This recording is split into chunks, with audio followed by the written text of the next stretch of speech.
that works to diminish individuals, self-interest, and work for the group. You know, the thing is that, you know, we should be a checkbox. Because they're doing this as a field. That's very simple. Oh, yeah.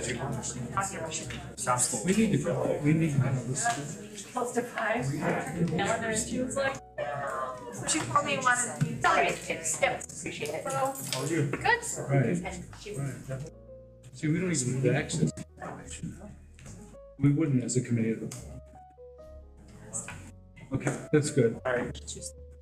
that feels good. Yeah. Yes, feels good. You might finally get a win, Katie. Oh my God.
Okay, I'm gonna go ahead and call our meeting to order here. It's 5 o'clock. This is August 22nd, 2023, and this is our special meeting of the Board of Education. Let's start with our Pledge of Allegiance. I pledge allegiance to the flag of the United States of America and to the republic for which it stands, one nation, under God, indivisible, with liberty and justice for all.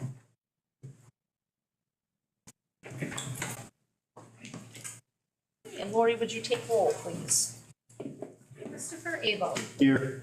Smith Hansen. Present. Matthew Phipps. Here. Lacey Selner. Here. Matthew Spalding. Here. Terry Trask. Here. And Tony Vlastelica. Here. Thank you. Okay, and our first thing is our consent agenda, and there are two documents there, the August 8th regular board meeting and also the closed session meeting minutes, and I would need a first and a second motion to approve those. I'll make a motion. Second. Okay. All those in favor say aye. Aye. Any opposed? Okay, motion carries. Our next is our report of the superintendent and our CISA 7. The director, Dr. Colleen Tim, is running late. So we're just going to move on to the next item if that is okay with everyone. Okay, seeing no objection, we'll move on to the personnel report. And we will need a first and a second to approve that.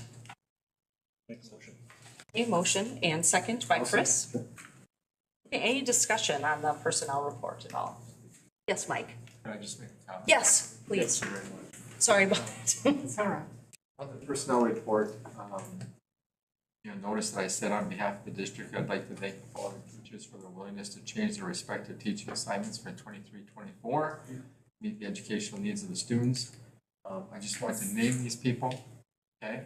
And what's occurring here is that we have situations where we have positions that we have not been able to fill, upon which, we have students that are being face-to-face with teachers, and we've done some shuffling. Katie's done some things with special education and to meet the educational needs. So I want to, on behalf of the district, thank these teachers.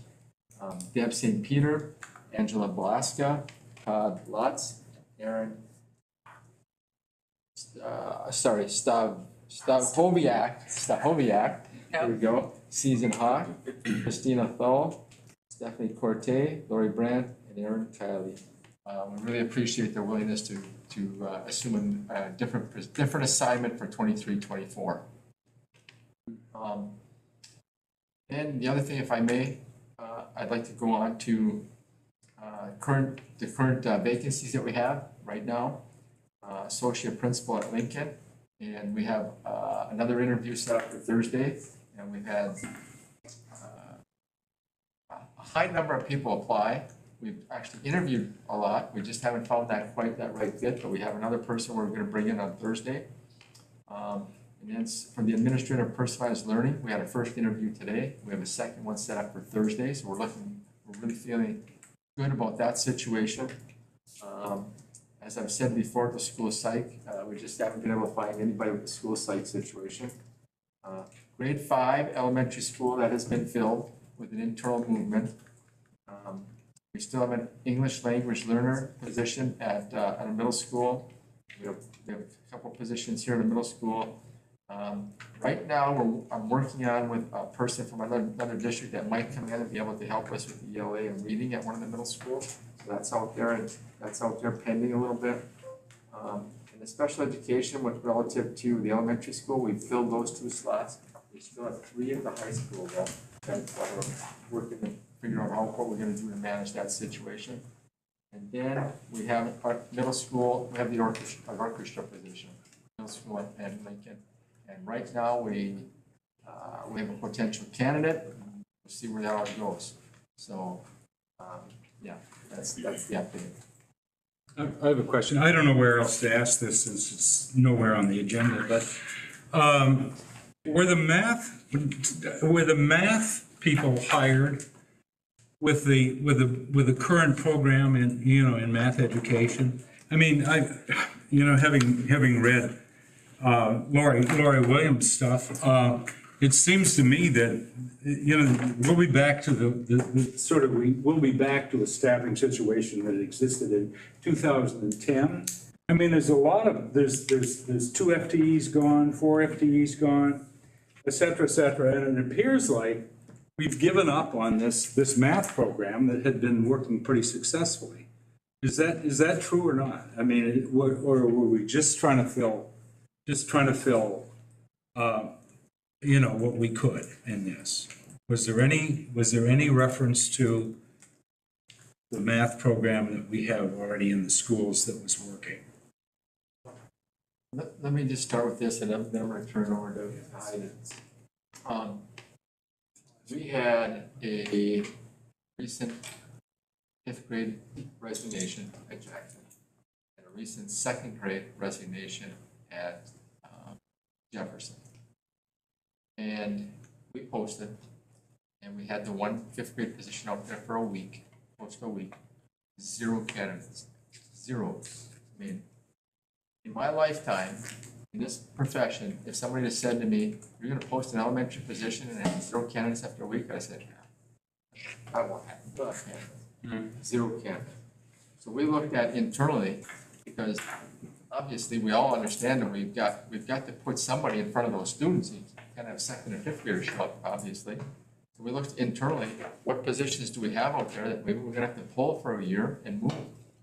And we ended up moving some positions, and one of them was a math position from Monroe, math coaching position from Monroe and Madison, and another one was from Franklin. So, and Katie, what about the program? You know? Are you asking about the math? I think that was, if we were picking our perfect scenario, we wouldn't have had to do that. I think it was really tough It wouldn't have had to do what? to pull those math coaches and put them in the Okay. classroom. All right. That was not, I mean, that was really like, we exhausted all measures down to the point where we have certified staff. Are they certified in the right area? We can't have 2nd graders without a teacher. So I think it was really a tough decision. It's not at all a reflection on giving up on the math curriculum. Okay. The second concern is the McKinley situation. Are we kind of giving up on that too? I mean, you didn't mention that there's any search for a new principal there. we had an interview today, and we have a 2nd round interview on Thursday. And we're feeling very hopeful with that situation. So, no. Yeah. I have a question about that. It seems to have taken us 2 weeks to post that position. Is there a reason that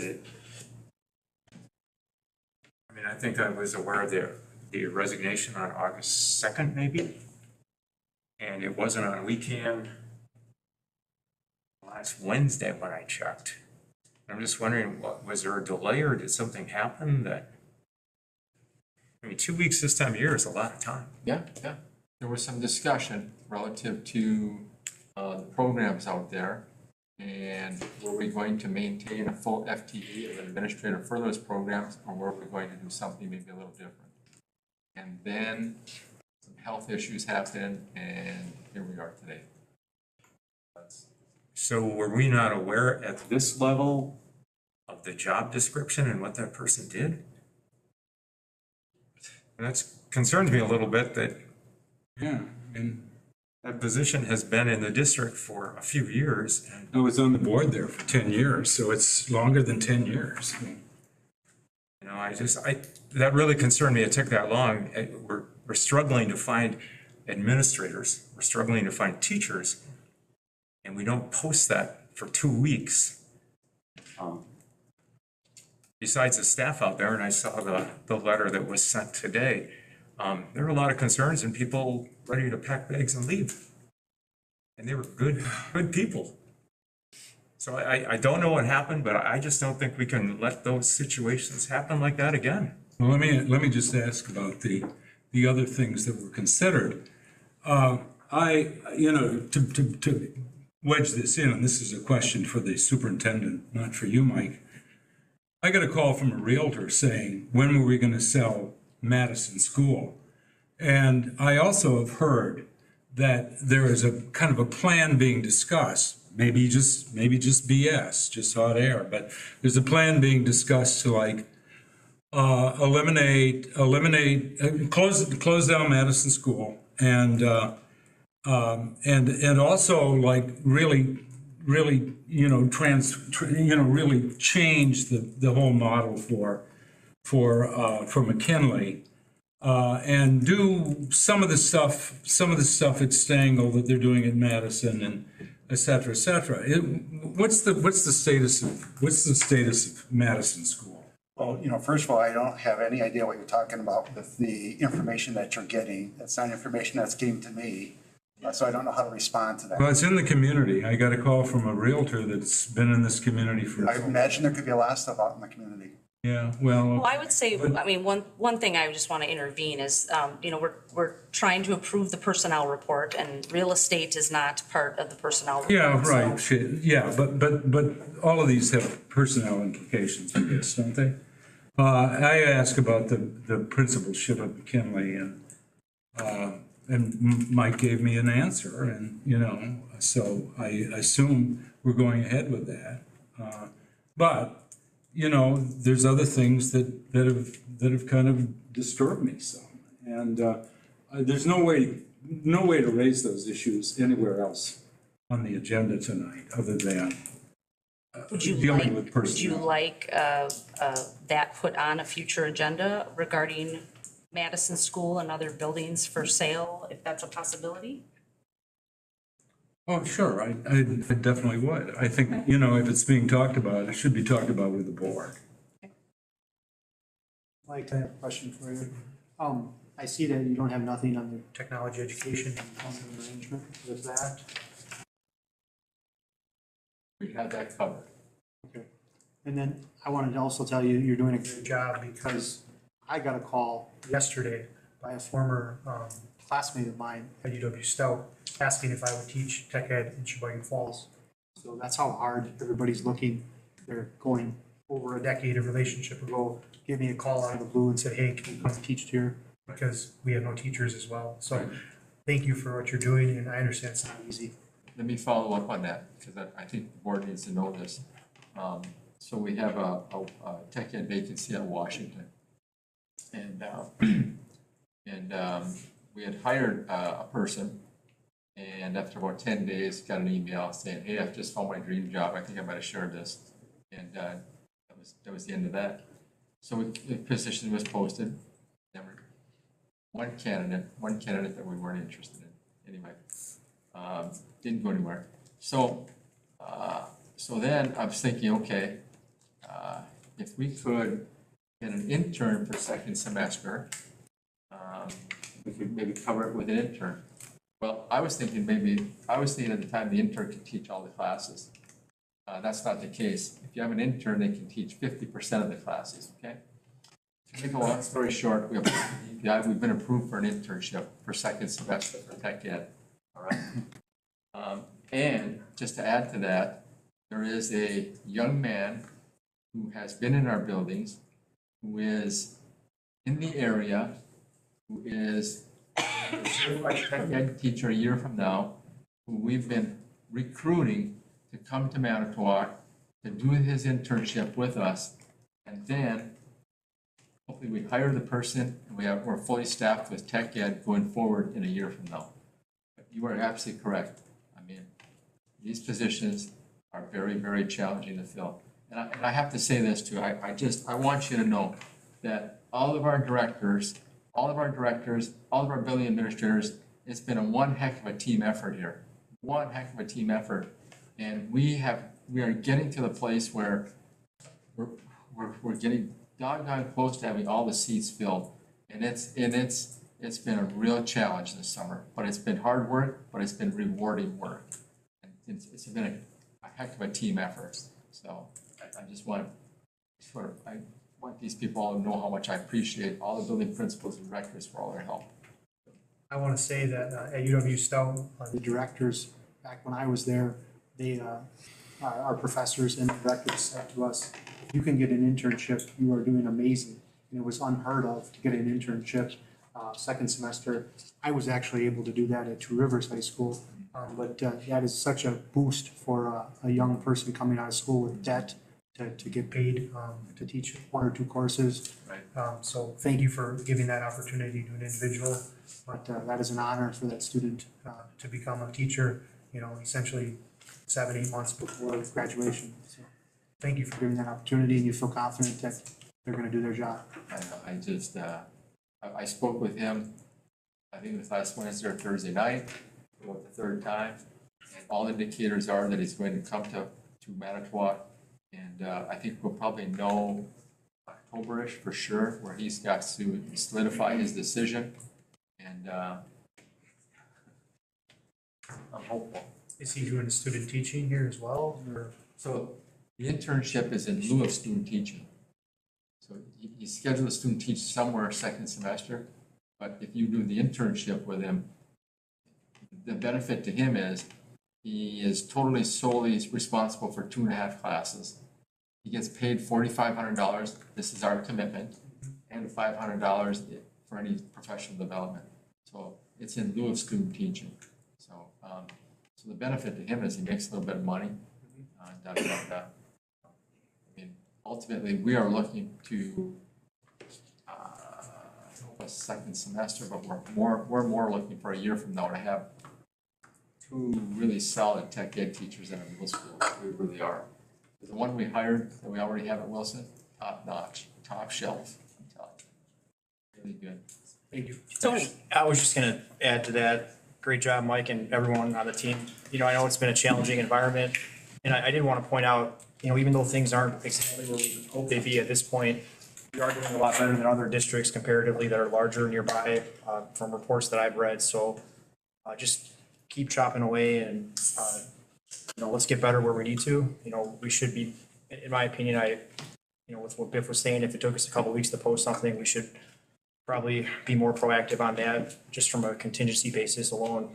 But other than that, I think you guys are doing a really good job in a difficult environment, so keep it up. Okay, any other discussion about the personnel report?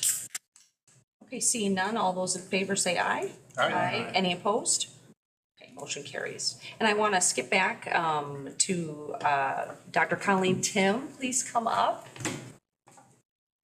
Hi, everybody. Thanks for giving me a few minutes of your time. I have some goodies I'm going to send around, including, I'll send a couple each way here. Some brochures that you can take a look at. So I'm Colleen Tim, Agency Administrator at CISA 7. I have been there 6 years, the last 2 as Agency Administrator. Previous to that, I was a longtime Administrator, Superintendent Principal in your neighbor, Mishicot. So I had the honor of leading the turnaround effort that we did up there. And now love coming out to support our 38 school districts. So with the CISA, there are 12 of us in the state. 7 services, Northeast Wisconsin, from Washington Island down through Green Bay, Pulaski, and then all the way down to Random Lake and Cedar Grove, Belgium. So we service about just under 90,000 students and over 8,000 educators. So in this brochure, if you put your camera phone on there, it'll take you to our website and give you some information. So a CISA is provided for in state statute. We are a completely entrepreneurial organization, meaning we get no funding and we have no levy authority. So all of our funding comes from grants and contracts with the state and federal government and with you, our districts. So part of what we do is compliance work. When legislators pass legislation and DPI gives us directive to implement, we often get a contract with DPI that we can come out and help your districts implement your requirements at no cost. Then we write for a lot of other grants and contracts to bring other low and no cost services to you, and then we have contracts with you. So CISA 7's had a contract with Manitowoc for a number of years. We've helped with literacy, with EL, with math, so a variety of services that we've provided. So if you look in the brochure, you're going to see, of course, that we provide the support around your core academics. So whether, again, that's your compliance work or your own district improvement, we come alongside your team and bring our collective expertise to help move you forward on your student achievement goals. You'll notice, timely topic, based on your last conversation, we also help with licensing. So we have a contract with the state, and a gentleman named Aaron Malcheski in our office is a phone call away for all of your staff members here to help you get people licensed to come into the field. So you had the conversation about tech ed. If you knew that you had somebody in industry who wanted to be a teacher, there's a pathway for that, right? It comes with the real world experience that they have, and we can help them earn a teacher license. If they want to add on a license because you need them, you need that math teacher you were talking about earlier, you have somebody who's licensed in another area, we can help them with that. There are district sponsored pathways, we run a teacher development center. There are a variety of ways, but this is probably our busiest office within our office at this time of the year, is to help you all find licensed people. So that's a big service that we provide. It's at no cost because we have a contract with the state.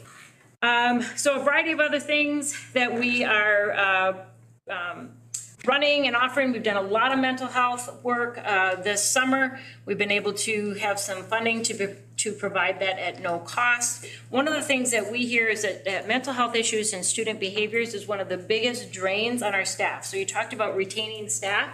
I think a huge part of that, right, is getting our arms around the mental health issues and the behaviors. So we have a team of people who are trained, again, that can come alongside your team and help you develop the strategies that you want so the behaviors are in place and you can focus on those academics. Another piece of what we do is youth apprenticeship. We've picked up some Manitowoc County schools in youth apprenticeship. We partnered with the Greater Green Bay Chamber and with the Luxembourg Casco schools. They each had run youth apprenticeship consortium. They asked us to get involved, and the CESA 7 consortium is now the fastest growing consortium in the state. In fact, we accounted for 1/3 of the growth in the state last year. We served over 1,000 students last year, about 19 high schools. I think we have 23 high schools coming up, 600 business partners all over northeastern Wisconsin. A big part of our focus is to ensure that every student is next level ready. So those 4Kers who come in, how do we make sure they're next level ready for 5K? The kids that are walking across the stage and getting their diploma, how do we ensure that they have a diploma by design and they are next level ready? So that's the focus that we bring. We have a huge presence in the academic and career planning world and ensuring that when students leave your setting, they're ready for whatever is their plan that they have designed by themselves, and of course, working backward to your 4K. So a variety of services. We try to bring as many low and no cost things as we can so we're an affordable option. We know that you have choices in how you spend your professional development dollars. We hope that we are your partner of choice always. If we don't provide that service, we want to be able to go and partner with somebody, find a way to get you the service that you need. Our success is measured in your success. So we are committed to this area. I was a longtime member on the Manitowoc Chamber Board here. I still work with the Boys and Girls Club. I've hired a lot of people from Manitowoc. Sorry about that when you're talking about your personnel issues. But we're very committed to the success of Manitowoc. So I think you have great things ahead for you. We're really excited for you. And if we can help along the way, we'd be happy to do that. So thanks for the time today. Thanks, Colleen. Any questions at all for Colleen before she starts off?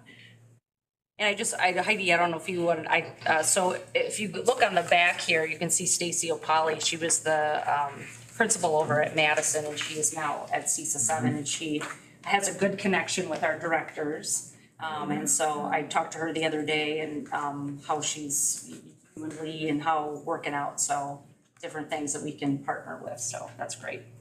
Yep, she's a great connection for you. So we love having her. I've hired her a couple times and I would keep hiring. So again, we're a phone call away and happy to help anytime. Well, thank you for coming and meeting us. I'm gonna stay for the rest of the Okay. Okay. All right, so our next is our monthly donation list, and that'll be presented by Angela Erdman. Yes, I have included in board book. There are none that require approval, just two, one from the Green Bay Packers and then Lenape Lakeshore. Lenape Lakeshore, there was an additional document that was included with this, that it was just for some kits for students with type 1 diabetes. Just nice to have that donation and have that for our district. And then for the Green Bay Packers, they had provided some reimbursements for donations, and some of it was for reading. So it was a couple of couple of donations in that area from Green Bay Packers. So, and actually, I could clarify this on next month if you'd wish for me to do so. But it was $2,200, 2 grants. One was for $1,200 to be split between 12 teachers, and the other one was $1,000 for library books for the school, also for Madison. So just from the Green Bay Packers. So nothing that requires official approval. Okay, any questions at all for Angela? No, are these special interest groups? Why aren't they special interest groups? But they're not. Well, I'm still like, bewildered about the definition of what that is, and how it's being applied. I wasn't asking you. You were randomly asked. I asked them. Green Bay Packers, I think they have a nonprofit, effort that they support with these funds, a specific special interest. They don't say that they have to be for specific purchases other than just for books. You know why I raised it. And then, I don't know if Jim would like to talk to that at all, or, Nothing to offer. Okay. No, that's true. They don't have any political affiliation either, do they? No, I guess not. I mean, I don't know. Green and yellow. I mean, I would prefer a donation from the Bears. Do but some other that's just special me. interest groups have, We wouldn't accept that one time. I don't know. I mean, you know why I'm raising this, because Could be argument. I think, we haven't really had a justification for why one quote-unquote special interest group in the community is being treated like a leper colony. So, just let it go. Okay, so the next thing on our agenda is our district activity update. Yeah, a few things to report. Last week, we welcomed new teachers. It was very effective for Educator Week. Fall sports are in full swing. Last Friday was the first Ships football game, and the Ships beat Appleton West 29-6. And this Friday, the Ships will welcome our friend from across the lake, Michigan, Mount Shores. Obviously, the ferry's not working, so they're taking a different ferry, in my understanding, and we're assisting with picking them up with buses then when they're over here. Just another thing, one of the board members had comment in terms of it'd be nice to start celebrating this more visibly, in terms of our community. So taking some recognition for not only our academics, but also for our extracurricular activities. We'll work to do that. This week, we welcomed all back all staff, and staff is participating now in SFA training. So there was extensive day, the 4 days ahead here with training with SFA, and that seems to be going very well. So we got a great start. I know Stacy had attended. I'm hoping some of the others will feel comfortable stopping at individual sites during the week to see how the training's going. The Jefferson Elementary Playground, you have that in front of you. Your invite is completed. The playground revealed is scheduled for Wednesday, August 30th at 3:45 p.m. Board members are also invited. And the other thing, I had a great follow-up conversation with an alumni, Tim Pagel, 1975. Him and some others, we probably spent an hour on the phone, really great conversation. Really, there's a lot of interest in terms of the Lincoln Tower and just the school district in terms of what some of the classes could do. And so I'm very excited about this. I told him that I felt the board was very open and very supportive of this. And so I'll be following up with him and 2 or 3 of the other people that he's been working with. And it was just very encouraging, very exciting. He likes where the direction the board's going. Just really positive. I wanted to be back and helping to extend some of that by getting our alumni connected as well as the community. So it was really exciting. Look forward to keeping you posted with that. And that's all. Okay, thanks. Okay, no unfinished business, new business. We have out-of-state travel. Our energy specialist will be doing training in Texas. Angela, would you like to present a little bit about that? Sure. We've been very fortunate to hire a brand new energy specialist, Jim Haveman. Comes from the Sheboygan area, and he's joined our team. We're bringing him on staff and getting him all trained in and familiar with all the buildings. And Richard Peterson's been doing a very, very nice job of working with him to kind of show him the ropes of what he's done, and then connected with our contract for Synergistic. The people that we consult with on a regular basis that are working to bring him up to speed on what we do for the program as well. So this is just a nice opportunity and standards for us to send them through training so that we can work with other energy specialists and learn. Thank you. So we have a motion, or sorry, we require a motion. Chris? Move to approve. Okay. Second? One second. Second, Carrie, okay. Any discussion about that, the out-of-state travel? Seeing none, all those in favor say aye. Aye. Any opposed? Okay, and then the next is to approve our depositories for our district funds. Angela? Yes, this is an annual approval for our depositories, just pretty standard. Our primary banking is with Bank First National, and other than that, our other primary holder of funds is the LGIP, the state local government investment pool is what it's called. And so that's where our main funds are. Typical and standard practice is to list all of them that we could potentially do business with over the course of the year.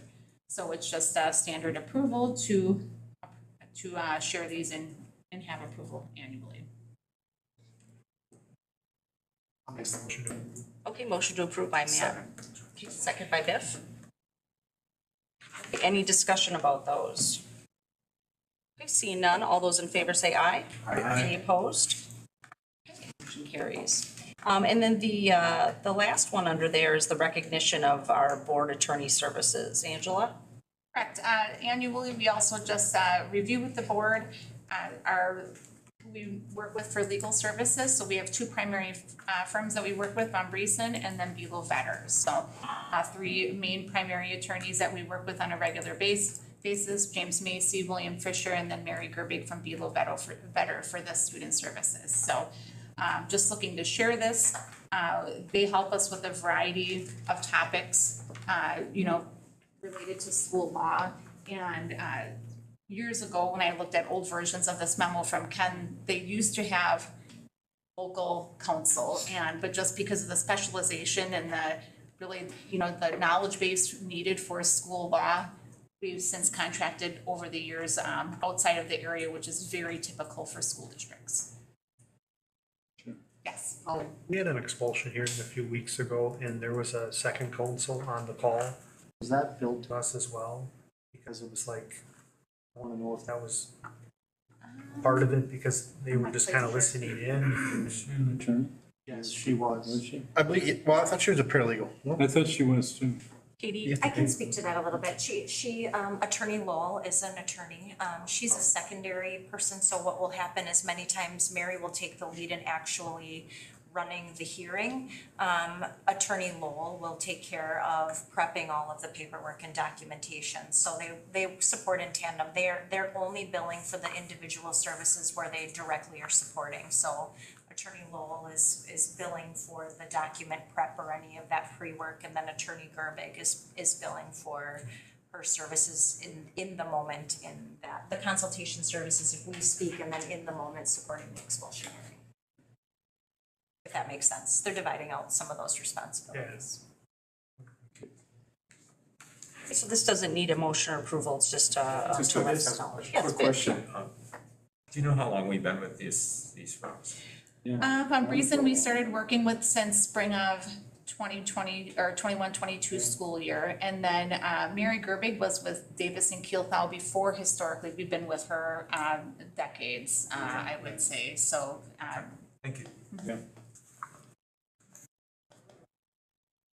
Okay, just a couple remarks. One of the things that we've done in the past is had liaisons from the board to different schools. And so what I wanted to do is ask if the board, the sitting board previously that had the schools, I'm gonna read them off, do you still want that school or do you want to change? So Franklin was Matt Phipps. You still want to do Franklin? Sure. Okay. And then Madison, Carrie? Yeah, unless Chris wants to do Madison, since he's the daddy from Madison. I am 2 blocks away, and the dogs and I go by every day. So Okay. You okay with that? Yeah, sure. Okay, I can help them do snow. Give me something else though. okay. You can have them do snow. You bet. Have for years. Matt Spalding, Washington, Yeah. is that okay? Fine by me. Wilson? You know, I'd probably prefer something closer, but I can keep that one if no one else wants to go there. Okay. Carrie, would you want to go to do Wilson? Sure. Okay. Yeah. Who's the principal there now? Anna Beatty. What's that? Who's doing Monroe? You need one from- Me. Oh, but some people need to, well, some have to do two. Do you want to do two? And do that? Okay. Okay, so Carrie's gonna do Wilson. Okay, so Tony, do you want something closer? I prefer elementary if there's one, open. If not, I'll do the high school. How about Jefferson? Sure. Okay. You've been there a bunch of times. Yes. Jefferson School.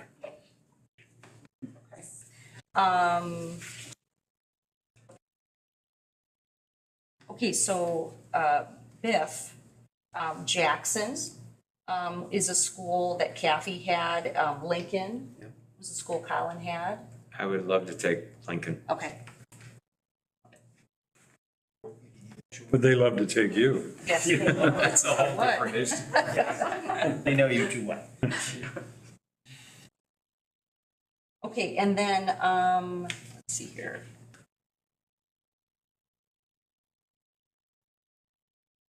So Matt, you're gonna do.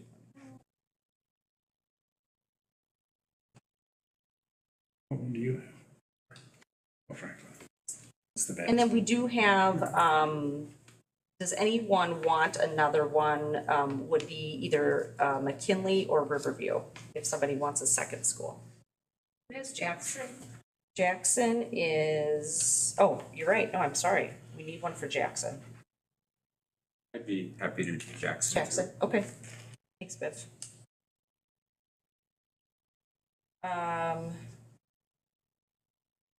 So that would leave, if anybody wants another one, otherwise I will do, I have McKinley, but I can also do Riverview, unless someone else wants another one. Okay. And I'll do that one. Great.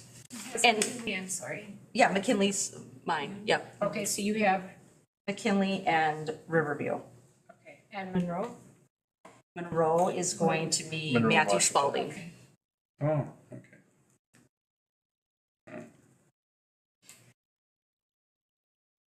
And, you know, there's no requirement of, you know, you have to go so many times. It's just a way for, for each one of us to get connected, come back, report anything, kind of be an advocate, if there's something they need to connect with directors and. Yeah, to make sure nobody's being left out. Yeah, and, I know, you know, Carrie's gone to some, you know, you'll I've get a won bingo relationship. at- Bingo, yes, at- and he at- won at too. Madison. And he won. A couple times. I wondered if that was a conflict of interest to take the prize. Okay. If it's under $25. Yeah, right, it's under 20. And just a plug for the WASB conference in January. I know, you know, Carrie usually goes. So anybody that wants to go, the hotels have been, have opened. They go pretty fast, so if that's something that you'd like to do, make sure to let Lori know so she I'll can, let you know. make arrangements for that. Look at, you can, I think you stole my thunder with the football team. I think that's it. Oh, lots of, I did get a chance to go to Monroe this morning and see the kickoff of SFA, so, you know, obviously this week is, training for SFA. Next week, you know, the teachers will be in classrooms working too, so, you know, try to reach out to your principals and just say hello and introduce yourself. And just wish them a great school year. And in that reminder, our kickoff will be the following Tuesday too. Right, yeah. Which all the board members are invited to. Right, which we can actually kind of bump up to that, our future meeting dates. The board meeting is Tuesday, September 12th at 6 o'clock. And then what the date of the kickoff at Lincoln High School is Next Tuesday. next Tuesday, 2:30? At 2. 2 o'clock, okay. So if you remember last year, we were present at that. It was in the morning last time, but, so if you can make that, that would be great. What time is that? 29. 2 o'clock. 2 o'clock, 29th. 29th. Tuesday. How long will that go for, do you know? Yeah, not this. Oh, you went there this About an Tuesday, hour. Chris? About an hour. About an hour. Stacy, I thought maybe we'd get a report on Jamie, Jamie McCall and how we're gonna, I mean, as soon as I saw that, I felt, bad for her. I had Sure. open heart surgery myself and know it's pretty serious business, but, gosh, she was doing a whole lot of stuff for us. And in many ways was the kind of the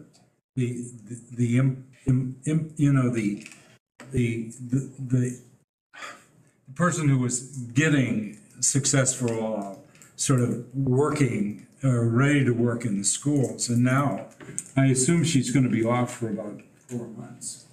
And I wondered what we were going to do to compensate for her being gone. Yeah, so Jim has met with the team. I know met with Heidi and Lee and Katie, and do you want to talk a little bit about? Yeah, just we're regrouping. The great thing is we do have a plan, and that plan is pretty strong. All the way around from what Mike was talking about in staffing, so we've been pretty close to that. So, when you have a plan, you can work the plan, and that's what we're doing right now. And I think everybody is pulling in. We're figuring out in terms of, there could be some bumps in the road, but we're feeling pretty good in terms of having a plan. And what's nice is when you put a plan in place, then you can work in it. And the other thing that was always strong about SFA, it's more than just literacy. There are a number of practices that we know that it's going to benefit us because they'll be then consistent across the school districts. So there's great excitement out that, and we're proceeding with that. When Jamie has permission, she'll work remotely, until she comes back, and we don't anticipate the length of time that you mentioned. I mean, we had to stop her from working yesterday and today, and tomorrow is. She sent me a budget email today. Yeah, I mean, so she's anxious to get back. We're trying to tell her, you don't need to, we got it covered. So we're feeling really strong that we have a strong team. And I can't say that enough in terms of, and I think Stacy mentioned that last time about the importance of the team. Right. This team is really strong. It has a lot of new members, some with a lot of potential, some with experience and, carrying that on. So we're feeling like we're in good hands, and better than we've ever been before in terms of what we set up for success. I heard from one of our principals and just said, just the network of the principals all around, feeling very connected, sharing information. Yeah, that's good. And I think the model is strong in that, we have a cohesive set of directors and then all the SFA coordinators, there to really, pull that off. So yes, it's not a good situation, but I think that we have the elements in place to continue moving. And I would highlight, again, what is one of the significant components of SFA, it's a distributed leadership model. And so our intent always was to not have everything here at central office, but build the teams out but with consistency that we have that across. Okay. So a lot of this is bringing back and empowering our schools too, with the supports and the resources they need to succeed. So we're feeling, again, pretty good. Think of her tomorrow, because, tomorrow, and we're hoping she gets back real soon. Okay, so we talked about our future meeting dates. Can I add yes, one thing to the future meeting Mm-hmm. dates? One of the things that we are waiting for was what was going to be finalized regarding the State Aid Act, and so Angela's been sharpening the pencil and working through that and kind of seeing where we're at. So one of the things we will need to do is call a special meeting. Angela's still finalizing some of this, but we could call that, if there was availability, as early as next week. So we have an October date, when we have the budget, we got to back up that.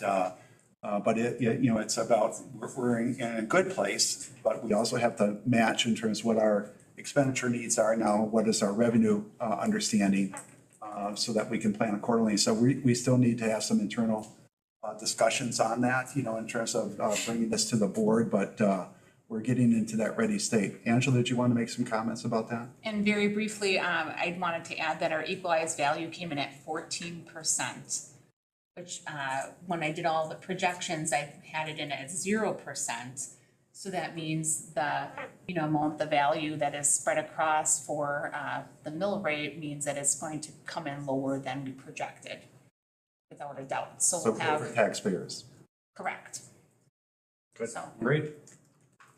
So there's a lot of discussion that needs to, a lot of sort of discussion and strategizing against what we want to do looking ahead as well as now. So that's what we'll focus on when we have that meeting.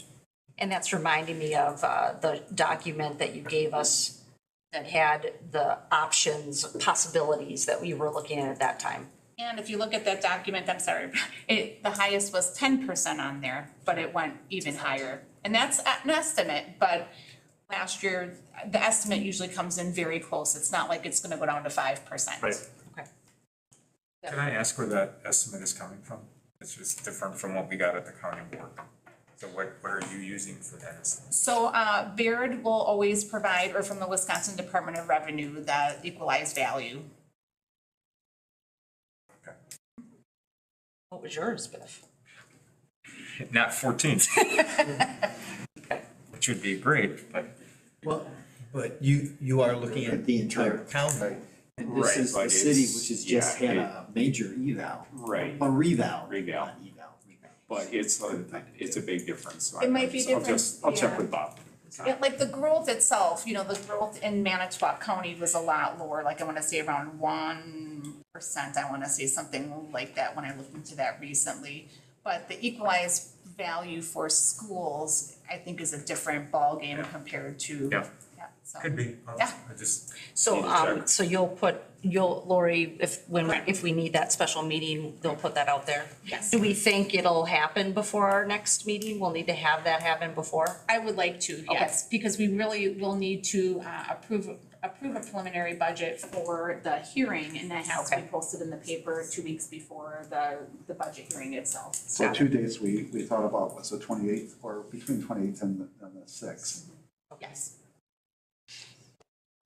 All right. Can we'll I, speak can to I you just when ask you- that we stick to the 6 o'clock start time for meetings? Sure. We, I've missed some other board meetings. Okay, sure. Yes. And as I've spoken to you about this before, I only ask because normally these budget documents are somewhat huge. Yes. That I get it as soon as possible for time to winnow through. Thank you. And always too, when you receive those budget documents, because there's so much, I'm happy to connect on a phone call for questions. I mean, I want you to feel comfortable with them. When you come to the meeting, so. Will do. Thanks. Yeah, you bet. Anything else on future meeting dates? Okay. All right, so we are going to hop into the strategic plan review and work session. And this was sort of our second part that we didn't get to last time. And the first thing I wanted to go over, Chris, if you want to open that. Just waiting to be cued. Now, if this gets messed up, it's me. It's not. You can just click on it and it should open up. Perfect.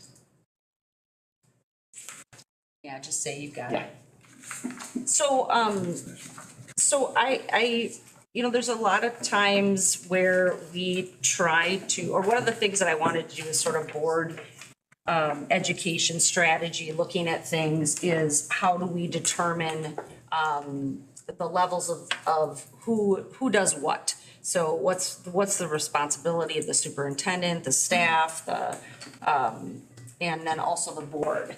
And so this was a little exercise that just helps look at each one of these. And I don't want to, spend too much time on each one of them, but there were answers, correct answers to this, just based on what typical school districts do.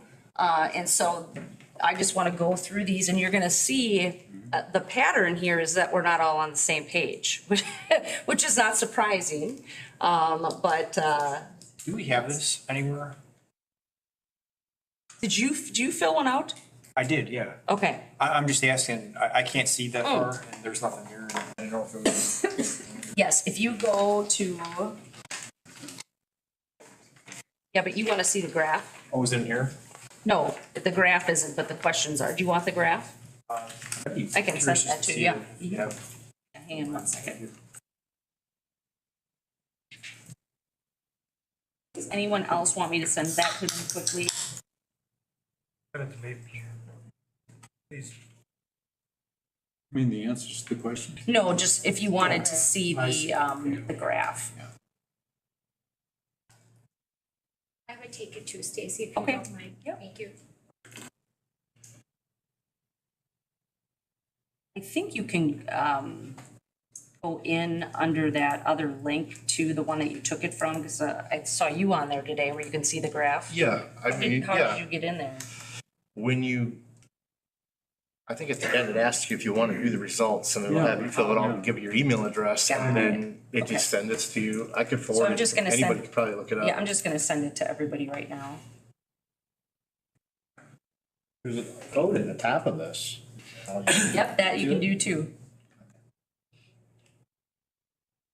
But this will at least give you a link. Okay. So you should have that momentarily. I was gonna try to do this live last time because you can kind of see all this stuff moving up and down and kind of fun. So anyway, so the first one there was looking at establishing a citizen advisory committee to recommend goals for the district. And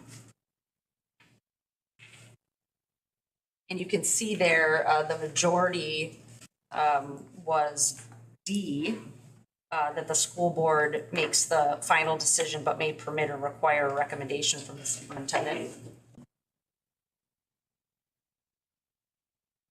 I thought the board was the Citizens Advisory Committee to recommend goals for the district. I mean, you know, that's who we got elected for. We're citizens. We're not experts in education.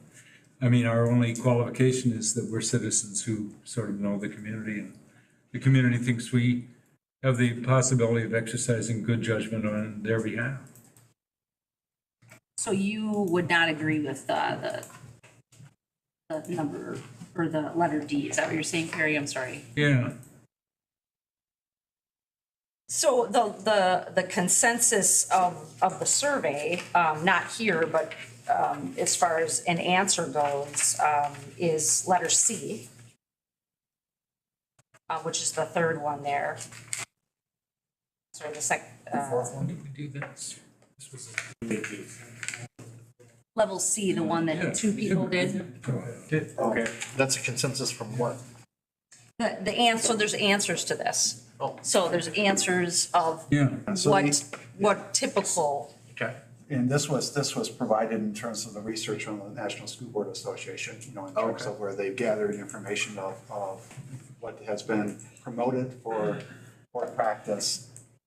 And this is, and again, they've done this in many in-services just to demonstrate how challenging it can be to bring people on the same page about how do you get the work done. Right. So the National School Board Association, and that was this year? No, this has been out there for a long time. Now, and when I say national, so I'm not sure if it was Wisconsin or national, but this is, you know, I first had this because going to one of their trainings, you know, that they provided. And I think it's even possibly been done here in the past.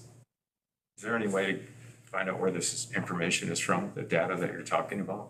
I mean, I'd like to look at it and see where it's from. Sure. Yeah, I have a resource here I can give you. Okay, just email it to me Yeah, now. sure. So one of the things that I think when the key word being here is establishing. So, you know, the board makes a recommendation that they want there to be a school board, a advisory committee, and it's the superintendent that goes out and makes that happen. But So the letter C of must obtain prior approval, so it's not like that he can just establish an advisory committee to something, but actually implements the process. So Chris, if you go to the next one, retain a consultant to help set up an educational technology program. You can see there that there was between the two, and this one was level A or B. Would have been which none of us picked. So we really felt like that needed board approval.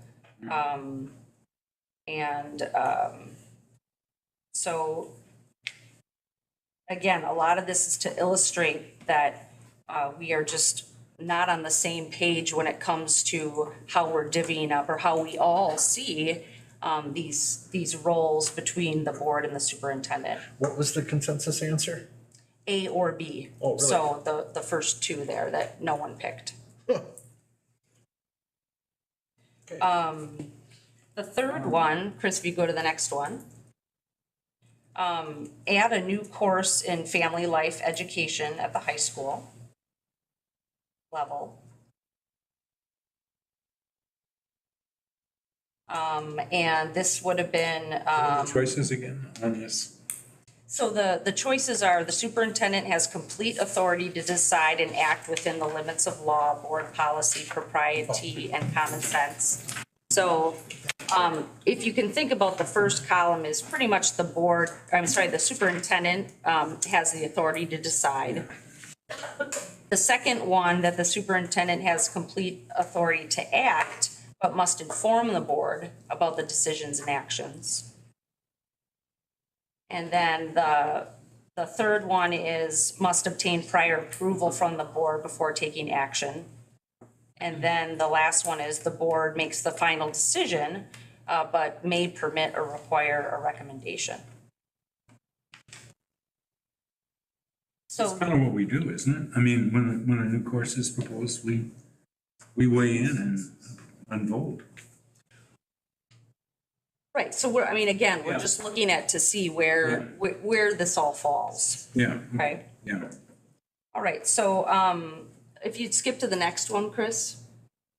This is about interscholastic, this would be What about was the dropping. answer to 3? The answer to 3 was B or C. So this would be a discontinuing interscholastic baseball in all school districts, so this would be something that that's just eliminating something. This was D was the answer, so the one most people got there would be that it was the school board. Now, the superintendent may make a recommendation, but the final decision would lie with the school board. Okay, number 5, allow each school to select special courses and subjects not taught at all schools in the district. This one was level B.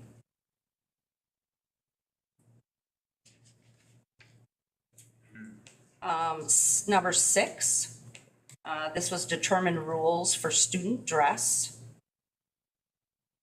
And this was A. 7, set attendance, achievement, and subject requirements for graduation. And this one was C or D.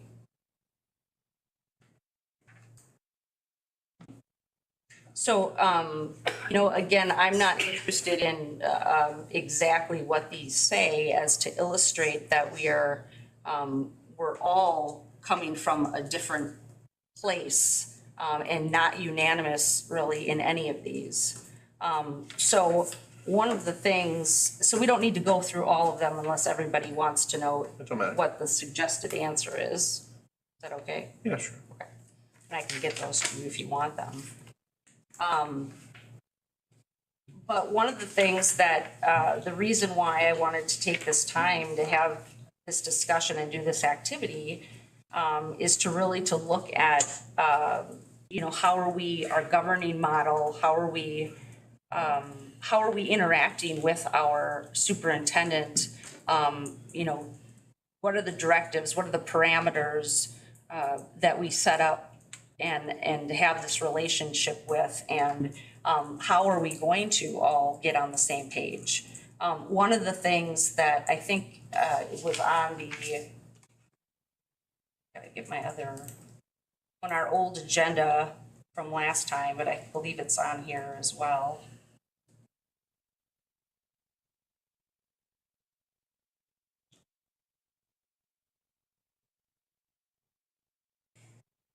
That one, is that we actually come up with our own degrees of authority and how we, looking at these things and who does that, and that we come up with that so we can communicate, to the superintendent, what things are, in our purview and what things are in his purview, so that there is a clear distinction between that as these issues come up. So one of what I would like to propose is that the executive committee come together and put together a recommendation to the board of what that might look like under, using some of these examples and being able to, so that we can all be on the same page of how we want Jim to respond to some of these, or anyone in that matter that's going to be in this position. So is there any discussion about that? No, I mean, we don't have any kind of constitutional document, do we? I mean, I've been on a lot of boards and none of them ever do. And I think that's part of the problem, is that nothing is spelled out. There's an awful lot of kind of, making it up as you go along. And it's hard to be consistent that way. And I just think that, I think it's a kind of a fundamental necessity to do that, to say who's got the authority to do what. And what happens if they don't do it, or if they, usurp upon somebody else's responsibilities. And I'm bewildered in a country that's, so into like kind of constitutionalizing everything. That why we don't have that. But I do really think it's a necessity, and I would certainly think that the executive committee coming to grips with some of these areas of authority and responsibility would be a good place to start. Yeah, so I mean, the governance models that I've looked at, and we're gonna talk about, kind of how we wanna move forward with that a little bit, is that, the policies are one thing, but, we need to give sort of this set of guidelines, to the superintendent to, here are the boundaries, so you're not micromanaging, Right. everybody on your staff, but you need to stay within these boundaries that the board, has set for you. And so, I'd like to meet with the executive committee, come up with those and bring them to you for deliberation and adoption if that's what it comes to be. Yeah. My only statement is that democracy is dirty and it's painstaking and it's timely. So I do understand we would like to have a system in which, that's why I think if we follow policy that we have on the books, it gives a good roadmap for the purview of the superintendent and their authority, and then it also gives a roadmap for the board. So I do like to use those documents as a reference for authority. It's been very effective for myself in the last year and a half, seeing whose responsibility falls where. And if we did that, we could do a dive into the policy of just understanding some of these questions that we were kind of disagreeing on. It does kind of outline, metal detectors is completely the purview of the superintendent. That's on the books policy. It's just maybe we need to be, that we need to be brushed up on that, or we need to all kind of communicate at that. If we could work at that to understanding what the policy is at the district, and if the board because it's a fluid thing, is changing. The board has the authority to change the policy as it's going on. So that's where, we don't want to put people in silos again. But at the same time, you'd like to have some, so I guess that's the touch and go problem of being a superintendent. It's that you have to communicate, all different opinions and kind of streamline them together and understand that, hey, some people don't really like this. However, this is in my purview and I'll explain why I make this recommendation. And this is, so being an effective communicator to tell his opinion and then, or her opinion of why they're doing what they're doing, even if the board doesn't really like it, that's kind of what has to be done. And it's a difficult conversation sometimes. And that's why obviously the turnover rate's high at superintendents. But I mean, it's not perfect, but that's the kind of how it's been going on. And it does work. It's just a hard job to facilitate all the relationships. Just like Carrie, I didn't hear anything about a property sale or anything either. So like, I don't understand, I understand there's rumors, but like the superintendent's job is to communicate to all board members what's going on. And he's been doing that, emergencies or other things. And it's not a clean process, but it's the job of the superintendent. But I think our policy does dictate a lot of the authority. And I think if we brushed up on our policy more, then we could have a clearer roadmap. But sometimes issues come out while we're talking, and then we have to dive into the policy to see, where the authority lies. Now, that doesn't mean that we don't have a system, it's just that we didn't know the system at the time. I have to second what Matthew said. One of the options on there was that the superintendent has authority to act, but he must inform the board. That was one that I just never used, and the reason being, he's been so good at communicating everything that he's done so far. And reading, the BOE updates and things like that. Anytime I put an A on there, it was with the full intent, knowing that anything he did do regarding that, he was going to be letting us know anyway. So I'm not sure if there is any confusion with all of this, if it's amongst us on the board or anything like that. We could definitely maybe do something to get on the same page, but he's been doing a heck of a job keeping us informed, in my opinion, with anything that's been doing. Anybody else first before? Yeah. I must be in a different universe than some of you. Okay? Because first of all, I don't care if it would be James File or John Kruba or Vern Childs or Mark Swanson. Before I start making decisions on authority of that position, as a board, we have to figure out where we are. Yeah. I have been on here since April, whenever, and I'm going to be very honest, of all my service, city council, county board, it is hard to get information.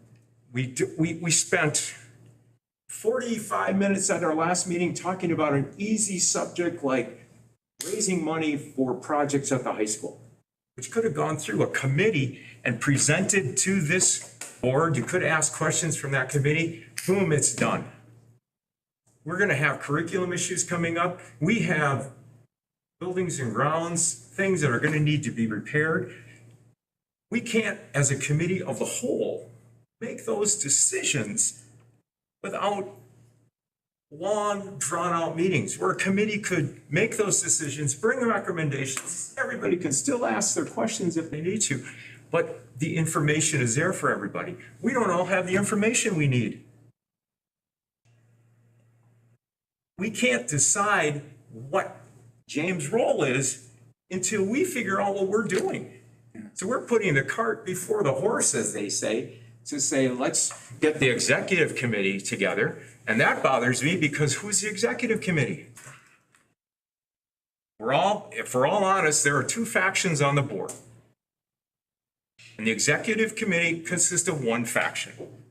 So those rules are going to come out and everybody's going to look at it and say, oh, okay, we'll just do what they say, or it's 4-3 like it's been a lot. So we have to decide as a board how we're going to organize, what we're going to do, how we're going to get all the information to you and you and you and you and you and him and me, so we can make intelligent decisions. But right now, I felt since April, we're just treading water. Something comes up, how do we make an agenda? Who knows? Call you and it gets on the agenda. The research I've done on what we're talking about tonight is it comes down to putting more power and less representation to all the members of the board. Okay? Look up the names of the people that we have, and that's what it'll come down to. The system of a committee of the whole run government. It takes away the individual knowledge of every board member because you don't have to know everything. You can't know everything. You can't know every specific thing that we're supposed to know to make a good decision. You get that in a committee structure because the expert, if you're on the personnel committee, Michael, the expert, sits down with you and explains everything. If you're on the buildings committee, Mike Schwartz will do that. If you're on, whatever committee you're on, the expert from the district helps you and gets you the information. You make a decision, you come to the board, explain that, and we all vote on it. That's how 50 states run their government. Is it perfect? No, but that's the way we've done things in this country, and it seems to work. Can you imagine if a large government organization would just do everything by committee of the whole? Well, I didn't think that was on. I didn't think that was. And what I'm saying, Kerry, is I didn't think that's what we can't decide on an executive committee coming and telling us what they think when we don't know. We have no information. We haven't got information since. Well, I agree with that. April. I agree with that. I agree with that. I think that what we're talking about is duties and responsibilities and that. In a fairly general way at this point. And I would say that to start with, in a very clear way, the board has all the power. The board is the person, the superintendent is a creature of the board. And if we want him to do nothing, we can decide to do that. If we want him to do specific stuff and hold him responsible for that, we can do that. That's the only thing that statutorily we know about the nature of the governance here. And it's like we've got all the thunderbolts. The board does. So I think that we need to decide as a board, how we want it. We're not gonna do the administration, that's for sure. I mean, the superintendent is a servant of the board. And we need to decide in general ways where the categories are, where a certain amount of responsibility is given to this superintendent, and that becomes predictable. Chris, did you want to say anything for? Yes, thank you. I would say that in the policy manual, the bylaws and the policies pretty clearly describe the roles. And I believe state statute does too. And you certainly can't write anything that goes counter to state statute. Mm-hmm. And I guess I don't understand where the ambiguities are that aren't inherent. I assure you, this is not a goal to muddy the water. I'm just going to choose one example, the metal detectors. Sure. Okay? The metal detectors. The superintendent can just decide to do that. Maybe. And here's why. Because if it's not in your budget, they can't decide to do that. You should have planned for and budgeted for it. The budget document is an overarching understanding of where you're going for the next year with money. If you suddenly spend money on something that's not in there and everybody's up in arms, you can turn around and go, wait a minute, you never had the authority to do that. If everybody goes, oh, thank goodness you did that, the board could go, good job, superintendent. Thanks for having our back on that one. So I'm not sure what ambiguity exists that doesn't inherently exist in some of these things. I'm okay with what we have right now. I feel in my talking with the superintendent, I have a good understanding of what he's doing, what he sees his areas are, so, but if it helps other people better define those, I'm happy to look at those and have a conversation about them. But, right now we're talking about something until I have that thing. Yeah, I'm with Chris. Yep, Tony? I guess from my observations, being on the board for now my second year, we had all those committees last year, and I felt that we had similar issues. And frankly, our district had those committees for years and years and years, before last year. And, I think it was evident that, having more meetings or having more committees doesn't necessarily translate into success. I think a big part of it is putting the right leadership team in place, which I feel that we've done. And I think there's a fine line between accountability, which we're working towards with the goals, and micromanagement, which I don't think anyone wants that, right? So I think we just got to talk through what's the best structure to do that. And in my opinion, I'm a big fan of fewer meetings. I think sometimes you have too many meetings, and you're next thing you know, you're in meetings all day, and you're like, when I get done, right? So I'd like to avoid that too. But I do think I hear what you're saying, and I think we need to find a way to increase that transparency to the public. And again, I think that dashboard that we're working on with the SFA is going to really help push that forward, because once the public sees that, and really anything they're not seeing, let's just talk about it and get that out there. I think if we can do that and see progress, that's what we're all working towards. I know we're just talking, but like Carrie, exactly what you just said, I completely agree 100% about the authority of the board and the distribution, and it's elected by the elected officials. So like, we're on the same page 100%, so I don't know what the division we're talking about. Chris, I'm completely in agreement with what you just said as well. See how the checks and balances are built into democracy or the governance of the budget, so that the superintendent just go off the handle and say, what's in my purview, I'm gonna go spend money on that. Well, if he puts it in the budget for next year, yeah. See how you had a check and balance between the budget and his, you might have the authority, but it might not be the right decision at the moment. And then the board can check him and say, well, you did something wrong. Or why did we do that? That wasn't, so you see, that's governance at its finest. And yes, the meetings are gonna take a long time. We kind of signed into that because we knew that when the meetings are taking long, is because we're all respecting each other and listening to each other's opinions. And yes, if we don't agree philosophically about everything, we're gonna have long discussions about it. But that's okay, because that's democracy. So like, I understand, it's a messy process, and we're giving it, if I called the question all the time, then obviously that wouldn't be democracy. That would just say, hey, we're gonna push things through. That's not what's happening right now. We've all had our time. Stacy's very, very respectful of everybody's opinion.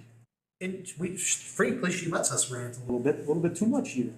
But especially. So what I'm saying is, it takes time, and unfortunately, we weren't getting the results on the committee level, because then you'd say, Kerry, we were on the same thing, and then if we weren't on the same thing, well, Kerry, I talked to him before the meeting, and he'd be like, well, this is how we should do it, and I wasn't in the meeting, so I didn't know, so then I just took a absentee of listening to his opinion. I'm not saying everybody does that, that's your due diligence. However, if you're not a professional in that meeting, that's why I like when Mike talks about things. Frankly, the budget is what we're doing with the money coming up. That's very important. I wouldn't have it any other way to have that meeting that's coming up as a committee of whole, because that's huge decision-making for the district in the future here.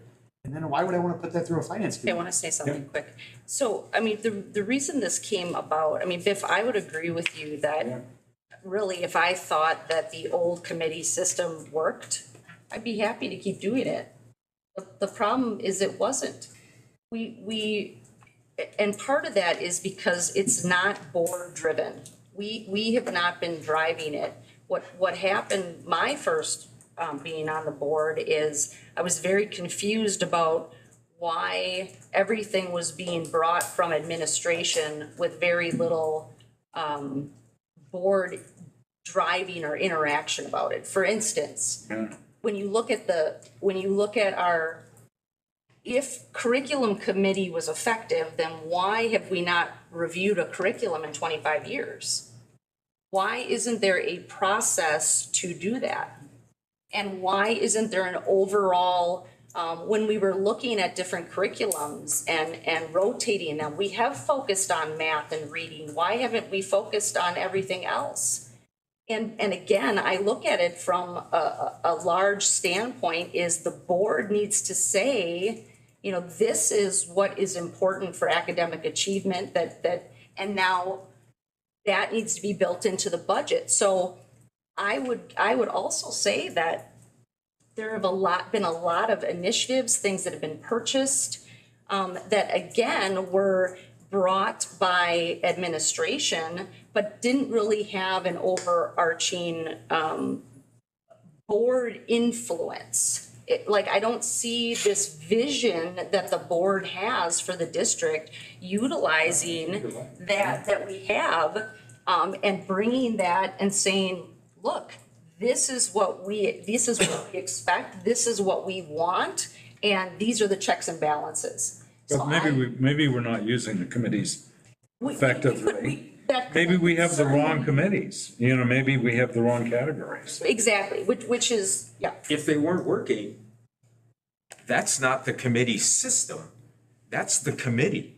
That's the people on the committee, or the people on the committee taking all their direction from administration. Correct. That's a committee problem. That's not the idea of how committees are supposed to work. That's a cultural thing. But right now, the direction. What's the direction? We have a lot of things. We have a lot of things the district needs. I keep hearing that this wasn't done and this wasn't done and we gotta change. Great, let's change. Well, what's the direction? Strategic plan. And if you read about this system that you're talking about, it's very much top-heavy, telling you what to do. And that's not what a board is of elected people are supposed to get information, sit down, make a decision. If your committees were bad, get rid of those people on those committees and change them. The board can't do that. Didn't we just kind of do? Don't we, doesn't the board set the That would be a committees? problem. We didn't have accountability on the executive side of it, and the accountability is on the elected officials. So you are the personnel who can set up the committees, set them up correctly That's what she's trying to do right now. We're talking about this. by getting rid of the committees. It's a governance model she's trying to talk about. and No, she's- I want us to be critical of a system that hasn't worked for us. I want us to be critical in looking at different committees where there is overlap. You know, for instance, again, finance is in everything.